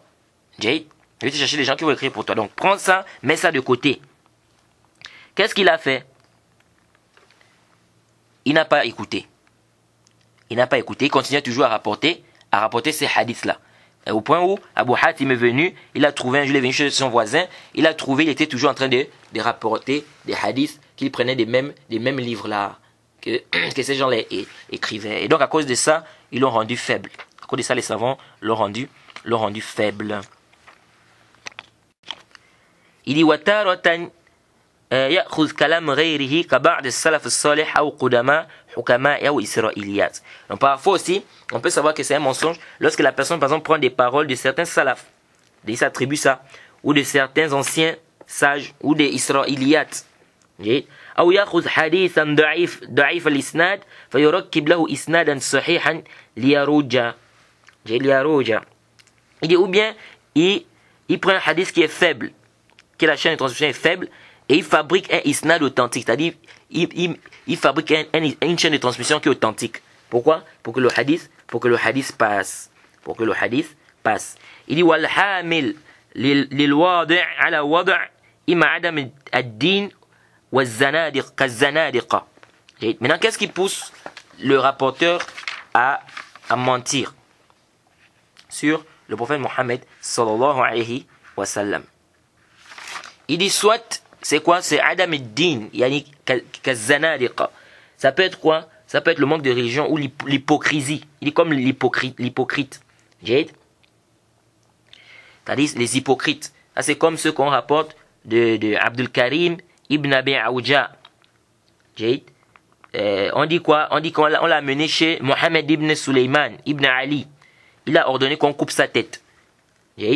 Pourquoi? Parce que il a dit quoi? Il a dit inni qad wada'tu lakum fi dinikum 4000 hadith uhillu fiha al-haram wa uharrimu fiha al-halal. Il a dit quoi? Il a dit, j'ai inventé dans votre religion là, 4000 hadiths. Je rendais halal ce qui était haram, je rendais haram ce qui était halal. Donc je rendais illicite ce qui était licite, et je rendais licite ce qui était illicite. 4000 hadiths. 4000 hadiths. Vous voyez? Donc, il a ordonné qu'on coupe sa tête. Vous voyez ces indiques là. Il a voulu faire quoi? Il a voulu inventer des hadiths, n'est-ce pas, faire entrer dans la religion ce qui n'en fait pas partie. Et Allah subhanahu wa ta'ala a fait quoi? A fait qu'on découvre ses mensonges. Et ce hasard là, il a été cité par le Cheikh Muqbil. Et c'est un hasard qui est connu. Donc ça peut être quoi? L'hypocrisie. Donc c'est un hypocrite, donc il va mentir sur le prophète Mohammed sallallahu alayhi wa sallam. Il dit ça peut être ghalabatul jahl ka ba'd muta'abbidin. Ça peut être quoi? L'ignorance. Il dit comme certains adorateurs. C'est comme ce qu'on rapporte de Nuh ibn Abi Maryam. Il rapporte des hadiths de Ikrima ibn Abbas sur les mérites des sourates dans le Coran. Celui qui lit telle sourate, il aura ceci ou cela. Celui qui lit telle sourate, il aura ceci. Lorsqu'on est venu, on a dit, Ya Nuh, anta takdhibu ala rasulillah. On a dit, pourquoi il fait ça? Il dit, j'ai vu que les gens délaissaient la lecture du Coran. Les gens délaissaient la lecture du Coran. Donc c'est pourquoi j'ai inventé ces hadiths-là. Que celui qui lit ça, il aura ceci ou cela. Maintenant, on a dit, mais anta takdhibu ala rasulillah. Tu es en train de mentir sur le messager d'Allah. Il a dit, la akzib alayhi walakin akzib lahu. Il a dit, je ne mens pas sur lui, je mens pour lui. Je ne mens pas sur lui, je mens pour lui. Regardez une parole aussi batila. C'est une parole batilun bil marra. Vous voyez? Le prophète Mohammed sallallahu alayhi wa sallam a interdit de mentir sur lui. Il a dit, man kadhaba alayya muta'ammidan falyatabawwa maq'adahu minan nar. Celui qui ment sur moi délibérément, qui ne prend pas sa place en enfer. Il n'a pas dit ici que non, s'il ment pour moi, il n'y a pas de problème. C'est pourquoi on dit que la bonne intention ne suffit pas. Quelqu'un peut avoir une bonne intention, mais si ce qu'il fait n'est pas en conformité avec l'islam, c'est pas accepté. Tu veux tuer un kafir. Tu veux tuer un kafir. Tu dis non, le djihad, tu veux tuer un kafir. Tu as une bonne intention. Mais si pour tuer ce kafir-là, tu dois tuer un musulman, tu dois nécessairement tuer un musulman, on dit là. Donc l'acte-là n'est pas conforme. L'acte-là n'est pas conforme à l'islam. Bien que tu peux avoir une bonne intention. Pourquoi vous allez voir les gens qui font les bid'ah aujourd'hui? Ils ont des bonnes intentions. T'as dit, ils veulent quoi? Ils veulent se rapprocher d'Allah. C'est une bonne intention, se rapprocher d'Allah. Mais c'est pas conforme. Ils veulent se rapprocher d'Allah avec ce qui n'est pas conforme. Okay? Il dit parmi les choses, il dit le ta'assub, les gens qui font le fanatisme.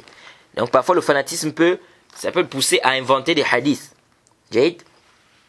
Comme ceux qu'on voit aujourd'hui avec les rawafid. Ils inventent des hadiths sur le Ahl al-Bayt. Il dit ka ba'd al-muqallidin ou atba' hawa ba'd al-ru'asa. Il dit ka ba'd al-muqallidin. Donc c'est les personnes qui font le taqlid. Comme ceux qui ont inventé les hadiths soi-disant que le Mahdi, quand il va arriver, ou bien Isa, pardon, quand Isa va arriver, alayhi salam, il va juger avec le mazhab de l'imam Abu Hanifa.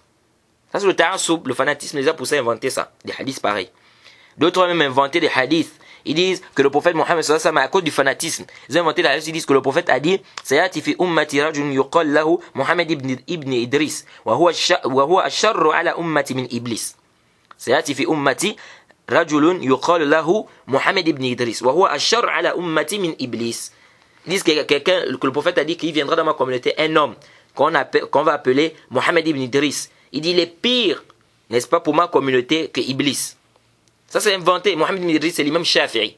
Muhammad ibn Idris c'est l'imam Shafi'i. Donc à cause du fanatisme, ils ont inventé un hadith pareil. Il dit que le prophète a dit qu'un homme viendra dans ma communauté, il va s'appeler Muhammad ibn Idris, et il est pire sur ma communauté que Iblis. Et d'autres ont même dit quoi? Ils ont même dit wa Abu Hanifa c'est rajju ummati.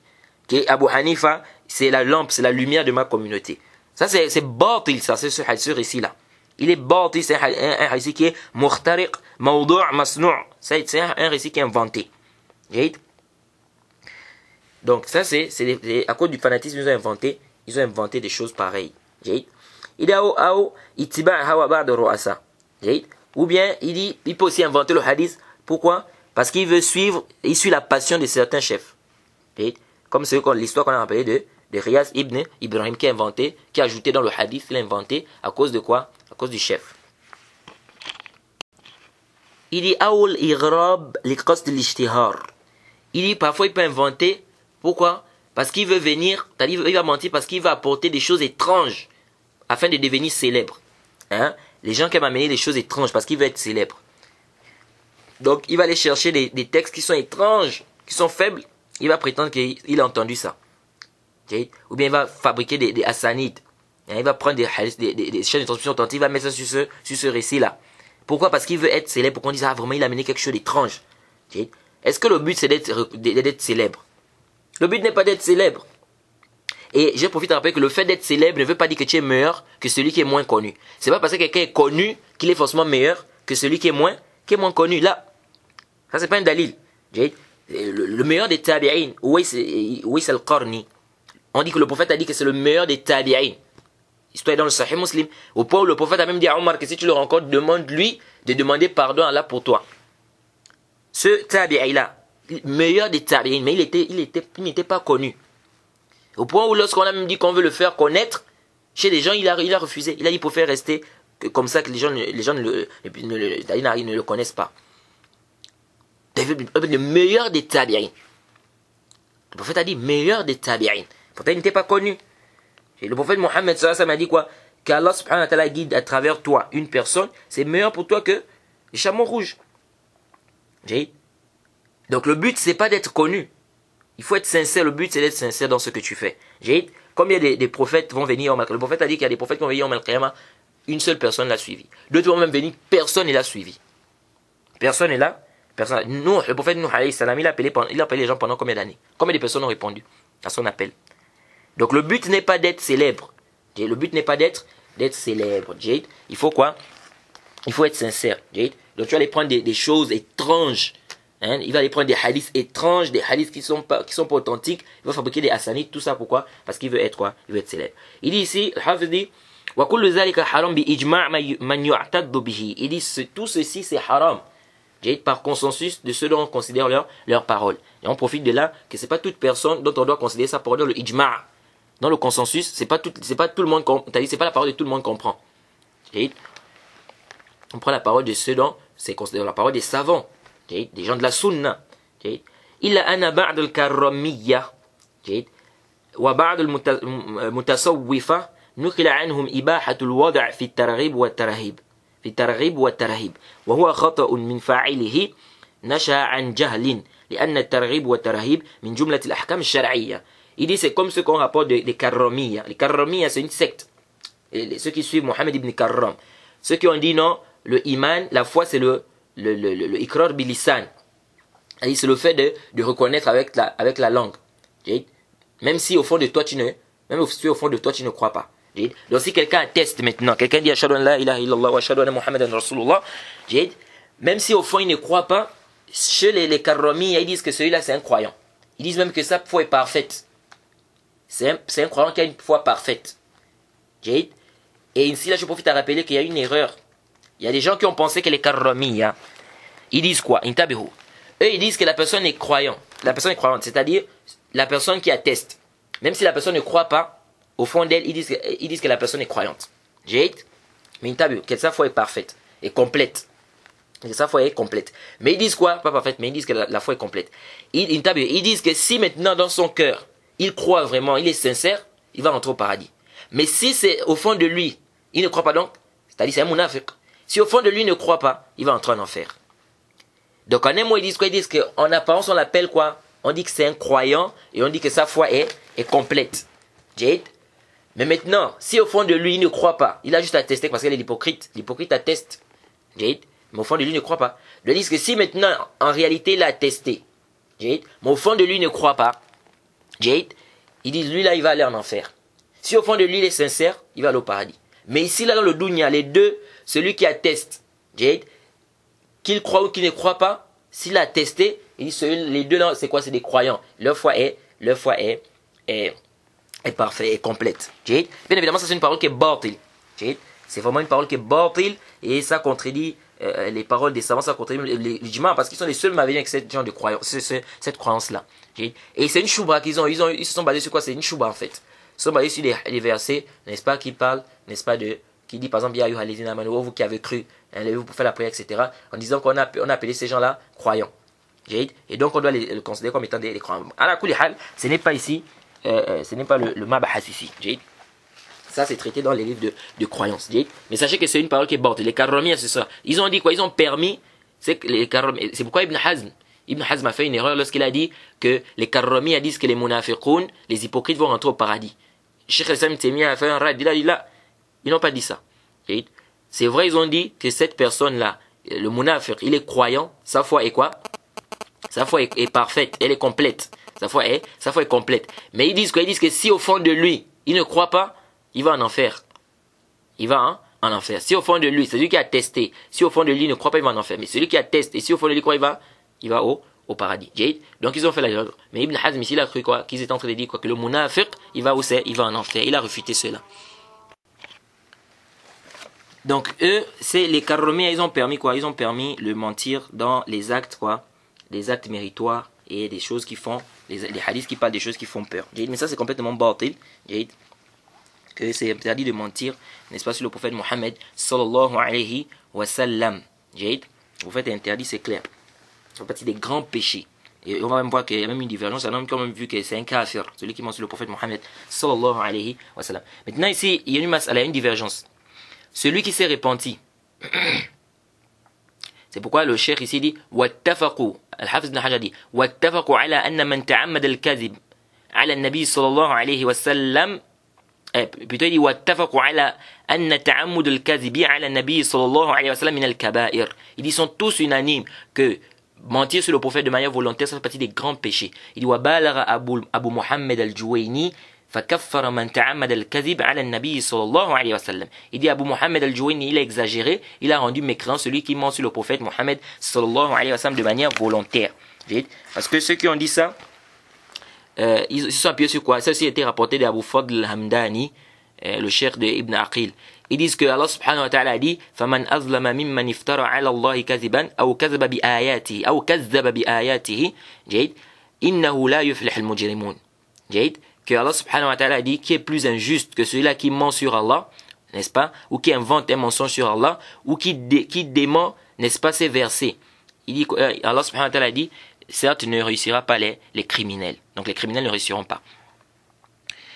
Ne réussiront pas les criminels, pardon. Donc, ils se sont appuyés sur ce verset. Ils ont dit, Allah subhanahu wa ta'ala dit, qui est plus injuste que celui-là qui invente un mensonge sur Allah. Ils disent Allah subhanahu wa ta'ala a mis au même niveau celui qui invente un mensonge sur lui et celui qui dément ses versets. Or, celui qui dément les versets d'Allah, c'est un kafir. Donc, c'est-à-dire que celui qui ment aussi sur le prophète, c'est comme s'il est en train de quoi? Il ment sur Allah. Et donc, ici, ils disent que quoi? C'est un kafir. Ils disent que c'est un kafir. Et il est en train de faire quoi? Il est en train d'ajouter de l'argent ce qui n'en fait pas partie. Donc, ils ont dit que c'est un kafir. Mais ici, là, il y a des savants qui ont fait le tafsir. L'imam Nawawi dit, s'il rend ça halal, s'il rend ça halal, il rend le mensonge sur le prophète halal, il dit c'est halal, c'est permis de mentir sur le prophète, là il va être kafir. Il dit ça, c'est l'avis du Jumhur. L'imam Nawawi dit quoi? Là il va être kafir. S'il dit que c'est permis de mentir sur le prophète Mohammed sallallahu alayhi wa sallam, il est kafir. Pourquoi? Parce qu'ici il a démenti les textes qui sont clairs, qui montrent que c'est interdit de mentir sur le prophète Mohammed sallallahu alayhi wa sallam. Les textes sont venus mutawatir. Alors ici, là, il y a un débat sur celui qui s'est repenti. Celui qui mentait, par exemple, sur le prophète, et il s'est repenti. Est-ce qu'on doit accepter ces hadiths, oui ou non, après son repentir? Al-Khatib al-Baghdadi, il a rappelé la divergence des savants sur ça. Il a rappelé qu'il y a beaucoup de savants, n'est-ce pas, qui ont dit quoi? Qui ont dit qu'on n'accepte pas. On n'accepte plus ces hadiths, même s'il se repent. Mais dans la chaîne d'introduction, fihi makol, parce qu'il a dit huddithtu. On m'a dit, on m'a rapporté. Bon, on m'a rapporté de qui? Il y a un jahala ici. Donc, il y a des savants qui ont dit on ne prend pas. Et l'imam Nawawi, il a ramené les avis de ces savants-là, n'est-ce pas, dans le Sharh Sahih Muslim. Il a rappelé ça de l'imam Ahmed, ça a été rapporté d'Abu Bakr al-Humaydi, le cheikh de l'imam al-Bukhari, et de certains Shafi'iyya. On dit qu'ils ont dit quoi? Qu'on n'accepte pas son tawba. En fait, ils disent qu'on n'accepte pas son tawba. On n'accepte pas son tawba. Donc, celui qui mentait sur le prophète Mohammed, après il se répand. On n'accepte pas. Et ça peut venir quoi? Ça peut intervenir sur un rapporteur. Si par exemple on a un rapporteur, on nous dit par exemple que ce rapporteur-là il mentait sur le prophète. Mais il a été rapporté qu'il s'est repenti. Donc, si on voit un hadith comme ça qu'il apporte, est-ce qu'on doit authentifier le hadith là ou bien on dit non? On n'authentifie pas ça parce que c'est rapporté, c'est connu que c'était un menteur. Donc, il y a une divergence. Il y a des savants comme l'imam Nawawi, lui dit qu'on doit accepter, on accepte son tawbah. Et il a dit quoi? Lam ara lahum dalilan. Il dit, ils n'ont pas de dalil, ceux qui ont dit qu'on n'accepte pas son tawbah. Il dit, bel huwa da'if, mukhalif bi qawaid al-shar'iyya. Il dit, leur parole est même da'if. Ceux qui ont dit qu'on n'accepte pas son repentir, il dit, leur parole est da'if, c'est faible. Ça contredit les principes de la législation, les règles de la législation. Et le dalil, l'argument de l'imam, ça c'est pour celui qui ment sur un hadith du prophète. L'argument de l'imam Nawawi dit, le kafir, le mécréant, s'il s'islamise, on accepte ce qu'il va rapporter, oui ou non? On va accepter. Peut-être il était kafir. Mais s'il s'islamise, on accepte. Et il dit, la majorité des compagnons c'était ça, ou bien les compagnons c'était comme ça. Ils se sont islamisés. Est-ce que la majorité des compagnons c'était des koufars, et après ils sont rentrés dans l'islam. On a accepté leurs riwayat, leurs hadiths, etc. Donc il dit, l'imam Nawawi dit quoi? Il dit qu'un kafir, s'il s'islamise, on accepte ses riwayat, oui ou non? On accepte. Bien sûr, si c'est prouvé qu'il est adl, etc. Et il a pris l'exemple, il dit par exemple les compagnons du prophète. Ils sont tous dignes de confiance. Et pourtant ils étaient quoi? C'était des mécréants. Si le kafir, celui qui est kafir, s'il s'islamise, on accepte son repentir. D'ici le kafir, s'il s'islamise, on accepte son repentir. Alors celui qui est musulman, qui a menti, on doit accepter également qui se repentit, on doit accepter son repentir si son repentir ça a été prouvé. Et pourquoi? Ces savants ont dit si son repentir est prouvé, on accepte son repentir, on accepte ses riwayat, ses hadiths après. Et l'imam Sona'ani aussi, il est allé dans cet avis. Et il y en a qui ont carrément dit qu'on accepte, on n'accepte pas. Ceux qui ont dit qu'on n'accepte pas, ils disent quoi? Ils disent parce que déjà, peut-être il ment sur son tawbah là. Quand il dit s'est repenti là, peut-être il a menti. Et puis les gens vont continuer à utiliser les hadiths là où il a menti sur le prophète là. Et ils disent aussi ça peut être quoi? Ici on n'accepte pas parce qu'on est en train de faire un zajar, c'est-à-dire on est en train de, c'est comme ça va faire fuir les gens, ça va pousser les gens à ne pas mentir sur le prophète Mohammed sallallahu alayhi wa sallam. Parce qu'ils disent quoi? Ils disent si on dit par exemple à la personne si tu mens, on rejette tous tes hadiths et même si tu te réponds on ne prend plus tes hadiths, on ne prend rien de tes hadiths. Ça va faire quoi? Ça va faire en sorte que la personne, les gens ne pourront pas mentir sur le prophète Mohammed sallallahu alayhi wa sallam. Et ils disent que mentir sur le prophète, c'est pas comme mentir sur quelqu'un d'autre. Donc on n'accepte pas. Puis ils ont dit aussi, comment on va faire la différence entre les hadiths qu'il a rapportés où il a menti et les hadiths qu'il a rapportés où il n'a pas menti. Bon, ça aussi, pourquoi? Parce que c'est possible qu'on sache que ça c'est les hadiths qu'il a rapportés quand il a menti, ça c'est les hadiths qu'il a rapportés. Par exemple, s'il a menti, par exemple, il était dans tel pays. Après il a fait le tawbah, il est parti dans un autre pays. Et là-bas il a rapporté des hadiths. On peut savoir ici que les hadiths qu'il a rapportés là-bas, c'est les hadiths qu'il avait menti. Et les hadiths qu'il a rapportés dans tel endroit, c'est les hadiths qu'il a rapportés après son repentir. Vraiment la masse elle est vraiment une masse à la fille, vraiment elle est un peu compliquée. Elle est un peu compliquée. Et on rapporte même d'Ismaïl ibn Abi Ouwais, on dit que il a dit peut-être que j'inventais des hadiths des gens des Médines lorsqu'ils divergeaient entre eux. Et on dit qu'il s'est repenti. Bon, ça nécessite un bahth. Est-ce que cette histoire elle est prouvée d'abord même? Parce que l'imam Nassaï il a fait Ismaïl ibn Abi Ouwais, il a dit que c'est pas un thiqa. Donc l'histoire elle nécessite un bahth. Est-ce que réellement l'histoire est authentique ou pas? Et ils ont répondu à l'argument qui dit que le kafir s'il fait le tawbah, on accepte son repentir. Et donc pourquoi on va pas accepter le repentir de quelqu'un qui a menti, qui a fait le tawbah, qui s'est repenti? Ils disent qu'il y a une différence entre celui qui était kafir, qui s'est islamisé, et quelqu'un qui est musulman et qui ment sur le prophète Mohammed sallallahu alayhi wa sallam. Ils disent parce que le kafir, il y a des koufars qui font quoi? Qui ne mentent pas. Il y a des koufars qui ne mentent pas. Et le fait de ne pas mentir, c'est un comportement qui est approuvé, qui est aimé, n'est-ce pas, chez les gens. Et qui est loué en fait. Qui est loué. C'est pourquoi on rapporte que dans l'histoire de Abi Sofyan, après ça de Abi Sofyan, avec Héracle, on dit quoi? Qu'il n'a pas menti parce qu'il ne voulait pas que les gens disent quoi? Qu'il a menti, que c'est un menteur. Ils disent que même lorsque la personne, n'est-ce pas, n'est pas musulmane, n'est-ce pas, il y a des non-musulmans par exemple, il y a des gens qui ne sont pas des musulmans, mais qui ne mentent pas. Et qui trouvent que le mensonge, n'est-ce pas, c'est quelque chose de vraiment de réprouvé. Or, ici, c'est différent. Celui-là, il est musulman et il ment sur le prophète Mohammed sallallahu alayhi wa sallam. Donc, ils disent qu'on ne prend pas son tawbah, on n'accepte pas son tawbah. Et c'est comme ce qu'on rapporte aussi. Al-Khatib al-Baghdadi a rappelé ça, il a cité ça, de Ali ibn Ahmed ibn Hassan, ibn Mohammed al-Nu'aymi. Et on dit qu'il était à Bagdad, n'est-ce pas? Il est sorti de Bagdad lorsque les gens ont su qu'il avait menti sur un hadith du prophète Mohammed sallallahu alayhi wa sallam. C'est-à-dire il a menti sur un hadith du prophète Mohammed sallallahu alayhi wa sallam. Il y a certaines personnes qui ont su ça. Et donc il est sorti de Bagdad. Il est sorti. Et lorsque les gens qui avaient su, n'est-ce pas, celui qui avait su qu'il avait menti sur le prophète Mohammed sallallahu alayhi wa sallam est mort, il est revenu à Bagdad. Et il a commencé à rapporter encore des hadiths. Donc après son tawbah, il a fait le tawbah. Donc quand il a fait le tawbah, il est sorti de Bagdad. Quand la personne qui a su qu'il avait menti, quand il est mort, lui est revenu à Bagdad. Il a commencé à rapporter d'autres hadiths. Et on dit que l'imam Zahabi a accepté ça, ces hadiths. Certaines personnes ont compris de la parole de l'imam Nawawi, parce qu'il y a des gens qui ont fait les attirats de l'imam Nawawi, en disant que l'imam Nawawi a compris de la parole des savants qui ont dit qu'ils n'acceptent pas le tawbah, que ça dit son tawbah n'est pas accepté entre lui et Allah. Ils ont dit, c'est pourquoi l'imam Nawawi a dit que ça contredit les principes, les règles de la religion. Parce qu'ils disent que, donc ça veut dire que l'imam Nawawi a compris de ces savants-là qui disent que le tawbah n'est pas accepté entre la personne et Allah. Ils disent non, c'est pas ce que ces savants-là ont voulu dire. Les savants qui ont dit qu'on n'accepte pas son tawbah, ça veut pas dire que son tawbah n'est pas accepté entre lui et Allah. Non. Entre lui et Allah, le tawbah peut être accepté. C'est-à-dire, son repenti peut être accepté entre lui et Allah. Il a fait son tawbah, son repenti sincère, ça peut être accepté entre lui et Allah. Mais ils disent qu'on n'accepte pas son repentir, c'est-à-dire, nous on n'accepte pas ces riwayat. S'il amène d'autres hadiths qui disent que le prophète a dit, on ne prend pas. On rejette tous ces hadiths. Donc ils disent que c'est ce que ces savants-là ont voulu dire. Ces savants-là n'ont pas voulu dire ici que son tawbah ne va pas être accepté entre lui et Allah. Comment son tawbah ne va pas être accepté entre lui et Allah? Allah pardonne tous les péchés. Quand la personne fait le tawbah, la personne est sincère, Allah pardonne.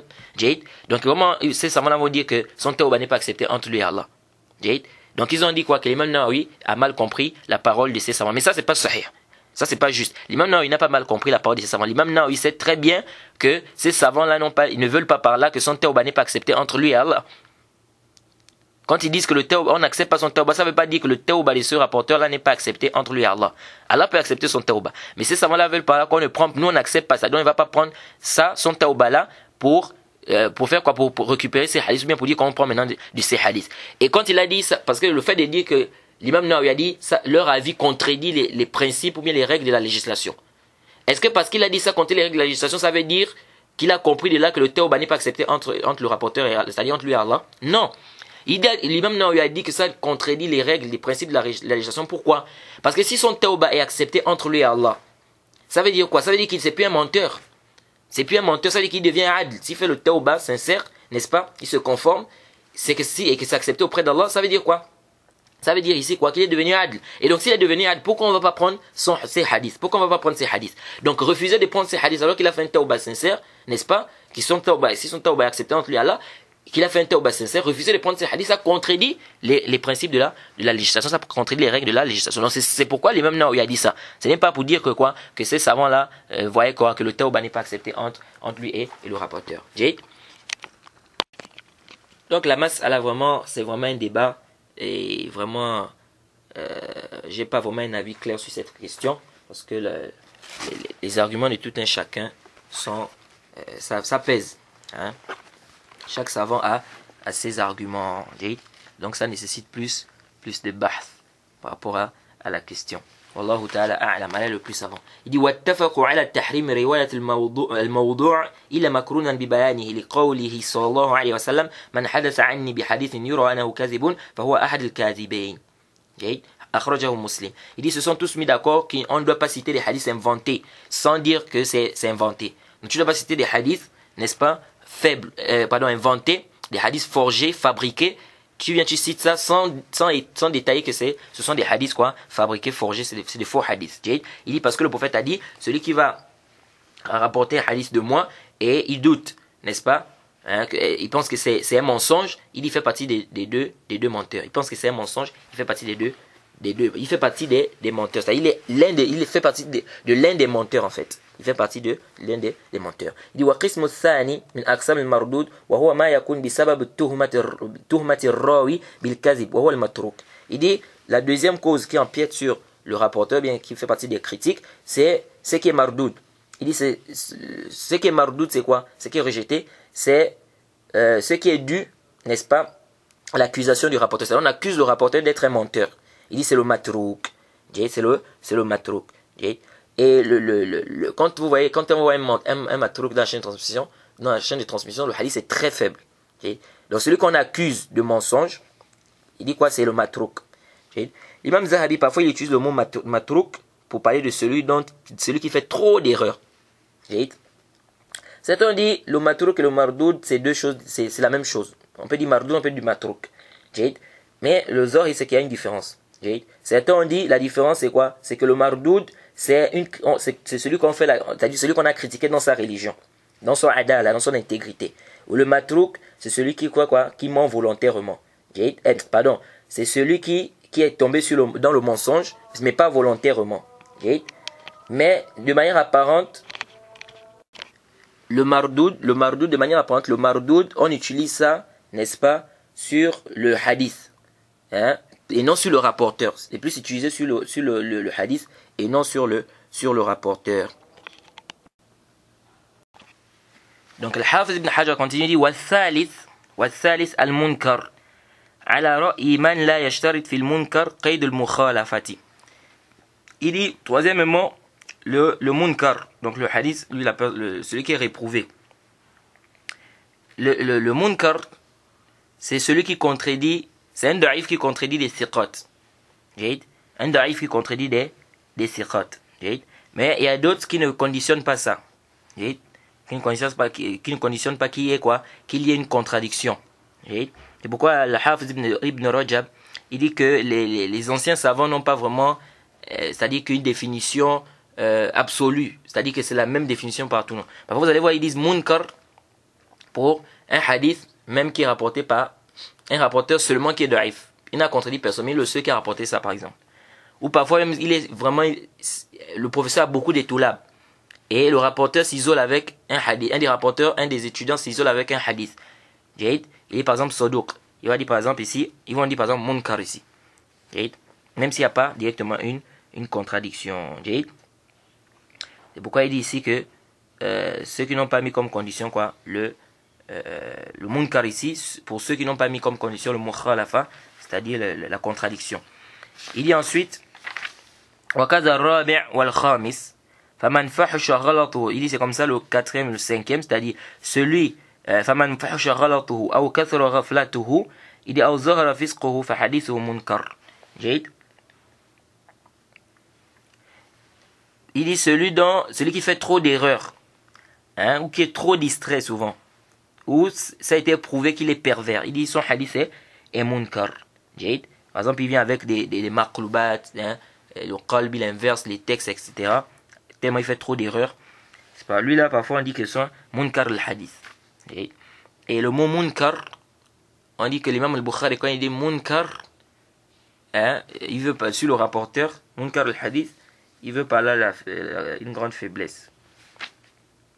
Il dit ثم وهم وهو قسم السادس وإنما أفسح به لطول الفصل إن اطلع عليه أي الوهم بالقرائن دال على وهم راويه من فصل من وصل مرسل أو منقطع أو إدخال حديث في حديث أو نحو ذلك من الأشياء القادحة. Ensuite on a le wahm, l'erreur.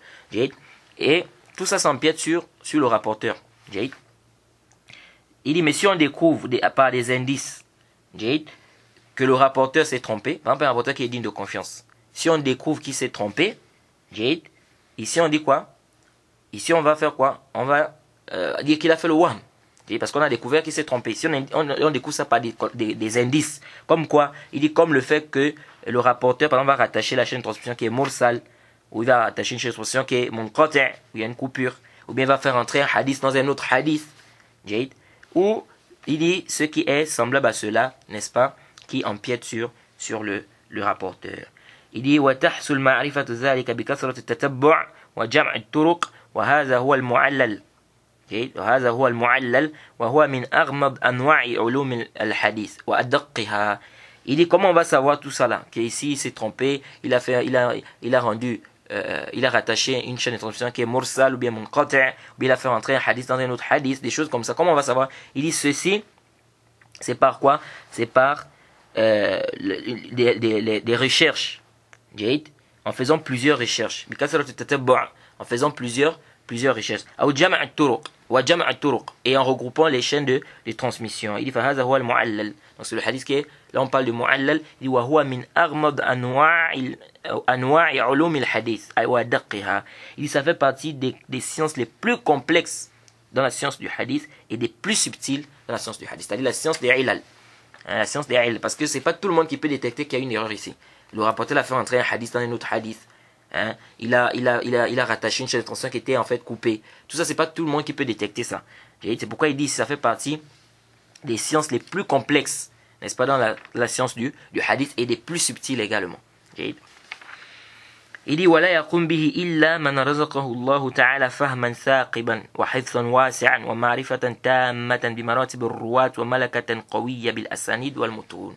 Il dit ne peut, n'est-ce pas, rentrer dans cette science-là, donc le ilm al-ilal, que cela, n'est-ce pas, qu'Allah subhanahu wa ta'ala a donné une forte compréhension, une forte compréhension des paroles, n'est-ce pas, du prophète, des savants, qui a une grande mémorisation, qui a une connaissance complète des degrés des rapporteurs, n'est-ce pas, et qui a, n'est-ce pas, des atouts, ou bien il y a une très forte capacité, de maîtrise des chaînes de transmission et des récits du prophète Mohammed sallallahu alayhi wa sallam. C'est pourquoi il dit وَلِهَذَا لَمْ يَتَكَلَّمْ فِيهِ إِلَّا الْقَلِيلُ مِنْ أَهْلِ هَذَا الشَّأْنِ. Il dit c'est pourquoi très peu de gens ont parlé dans cette science, le ilm al-ilal. Pourquoi? Parce que c'est une science qui demande vraiment une grande connaissance, de savoir qu'ici, parce que quand on va t'apporter un hadith, de manière apparente, tu vas voir que le hadith est authentique.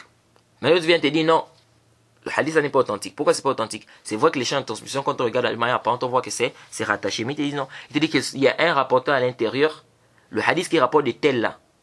Lorsque tel a rapporté ces hadiths là, lui n'était pas là-bas. Lui il était par exemple dans tel pays, ou bien il était en voyage. Donc comment il a pris directement de lui? C'est pas possible. Donc ici, la chaîne de transmission est da'ifa. Elle est da'if. Donc ici là, c'est quoi? C'est une cause ici que c'est pas tout le monde qui peut détecter ça. C'est quelque chose qui est caché. Donc le ilm al-ilal, c'est une science, parmi les sciences du hadith, n'est-ce pas, que c'est pas tout le monde qui est rentré là-dedans. J'ai très peu de savants, n'est-ce pas, qui sont rentrés là-dedans.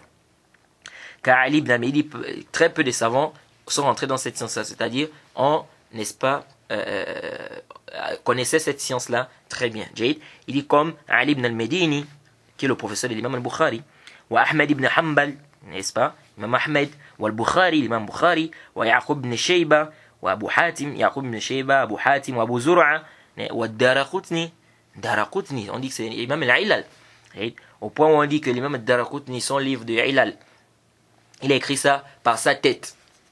On a écrit ça par sa tête, c'est-à-dire par du hifz, c'est-à-dire c'est pas qu'il prenait un livre, il recopiait et puis il écrivait.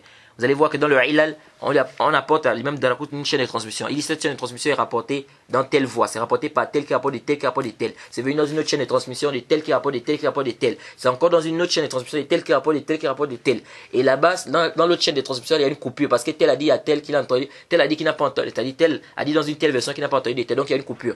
Et dans l'autre chaîne de transmission là-bas, c'est chaise parce qu'il a contredit tel. Il a fait ceci ou cela. Il t'a dit fait un tafsil. Je dis mais comment il fait tout ça avec son hifz? Il ne regarde pas dans un livre, hein. C'est avec son hifz comme ça. Au point où l'imam Zahabi, il a dit si vraiment c'est prouvé que l'imam Daraqutni, il a écrit son livre là avec son, c'est-à-dire le livre a été écrit comme ça de son hifz, le livre a été écrit de son hifz, c'est-à-dire qu'il n'a pas regardé dans des livres. Il dit si c'est vraiment comme ça qu'il a écrit ça, qu'on a écrit ce livre là, il dit je ne connais pas une personne sur cette terre là. Ahfaz min Daraqutni, dunya ahfaz min Daraqutni. Je ne connais pas une personne sur cette terre qui est plus, n'est-ce pas, mémorisée que l'imam Daraqutni. Est-ce que vous voyez un peu? Donc ça c'est ce qu'on rapporte de l'imam Daraqutni. L'imam Daraqutni c'est un grand savant de hadith, un grand savant de ilal. C'est un grand savant de ilal. Il dit quoi? Il dit وَقَدْ تَقْصُرْ عِبَارَةُ الْمُعَلِّلِ عَنْ إِقَامَةِ الْحُجَّةِ على الدعوة كالسيرفي في نقد الدينار والدرهم. Il dit parfois le savant a du mal à apporter l'argument qui justifie que dans le hadith il y a une illa. On avait déjà expliqué c'est quoi la illa. On a dit que la illa c'est quoi? C'est une cause cachée qui empiète sur l'authenticité du hadith, n'est-ce pas? Pourtant, n'est-ce pas, le hadith de manière apparente ou la chaîne de transmission du hadith de manière apparente est dépourvue de cette cause. Donc il dit parfois le savant peut voir qu'il y a une illa dans le hadith, mais il a du mal à apporter des arguments clairs qu'il y a une illa. Mais il sait qu'il y a une illa. Il dit c'est comme le sayrofi fi naqd des dinars. Il dit c'est comme ceux qui font les échanges là, ceux qui font les échanges de monnaie. Ouais, parfois il sait, il va te dire que ça c'est une fausse monnaie. Mais quand tu vas lui demander que mais comment tu sais que c'est une fausse monnaie, il aura du mal à t'expliquer. Mais il sait clairement que là c'est quoi? C'est faux. Il sait que là c'est faux. Parfois vous allez voir, il y a des gens comme ça parfois. Ouais, il connaît que par exemple c'est la vie là qui est correcte, mais il a du mal à apporter les arguments par rapport à cela. Alors, où est-ce qu'on trouve les hadiths inventés? Les hadiths inventés ou les hadiths forgés, souvent, ça se trouve, on voit ça dans des livres de Targhib ou Tarhib. Souvent, ça vient dans les livres qui parlent des actes méritoires et tout ça. Parfois, ça vient dans des livres qui parlent des Ashrat al-Sa', des signes de la fin des temps. Parfois, ça vient dans les maraz et les hadiths qui parlent des guerres, n'est-ce pas? Parfois, ça vient dans les kutub de tafsir aussi. Dans certains kutub de tafsir. Et on trouve des hadiths inventés. Et il y a des livres qui ont été écrits, n'est-ce pas, pour faire la pour expliquer aux gens, pour détailler les hadiths qui ont été inventés. Donc, faire le tamiz des hadiths qui ont été inventés. Tel que le livre Al-Mawdu'at d'Ibn Jawzi. Bien que ce livre-là aussi, c'est pas tout ce qu'il a rappelé là-bas qui est inventé, qui est forgé. Il y a des hadiths qu'il a cités là-bas. Pourquoi il a fait des erreurs dans ce livre aussi? Il y a des livres qu'il a cités là-bas qui sont dans le Sahih Muslim. Il y a des hadiths, pardon. Il y a des hadiths qu'il a cités là-bas qui sont dans le Sahih Muslim. Mais qu'il a dit quoi que c'est inventé. D'autres même sont daïf. D'autres sont seulement daïf. Mais lui, il a dit c'est inventé. Que c'est forgé. Bon, certains disent qu'il s'appuyait sur le jarh de Ibn Hibban et de Uqayli. Et il ne regardait pas le ta'dil, n'est-ce pas, des autres savants. Donc l'éloge des autres savants, il se basait sur la critique, d'Ibn Hibban et de Uqayli. Il ne se basait pas, il ne regardait pas l'éloge des autres savants sur les rapports. Parce que vous devez savoir que Ibn Hibban, il est dur dans la critique. Il est dur dans la critique, mais il est laxiste dans l'éloge. Et l'imam Shawkani aussi, il a écrit, n'est-ce pas, un livre sur les hadiths qui sont des hadiths inventés. Les hadiths inventés. Alors, ici, je crois qu'on a terminé avec la question des hadiths, le hadith forgé ou le hadith inventé. Et avant de terminer, je crois qu'on a déjà parlé de ça. Quand on dit qu'un hadith là, aslalahu. Quand on dit que le hadith là, aslalahu, on a expliqué qu'est-ce que ça veut dire. On a dit parfois ça veut dire, ça n'a pas de isnad. Parfois ça veut dire quoi? Parfois ça le isnad, mais c'est pas authentique. Parfois même c'est inventé aussi. C'est un hadith inventé, on dit la aslahu, ça n'a pas d'origine. On avait à parler de ça. Donc on s'arrête ici, on demande qu'Allah nous facilite. Je crois que le prochain cours ce sera sur le mukhalafa et le idraj, donc l'interpolation dans le hadith. On demande qu'Allah nous facilite. Subhanaka Allahumma bihamdik wa ashhadu an la ilaha illa anta astaghfiruka wa atubu ilayk.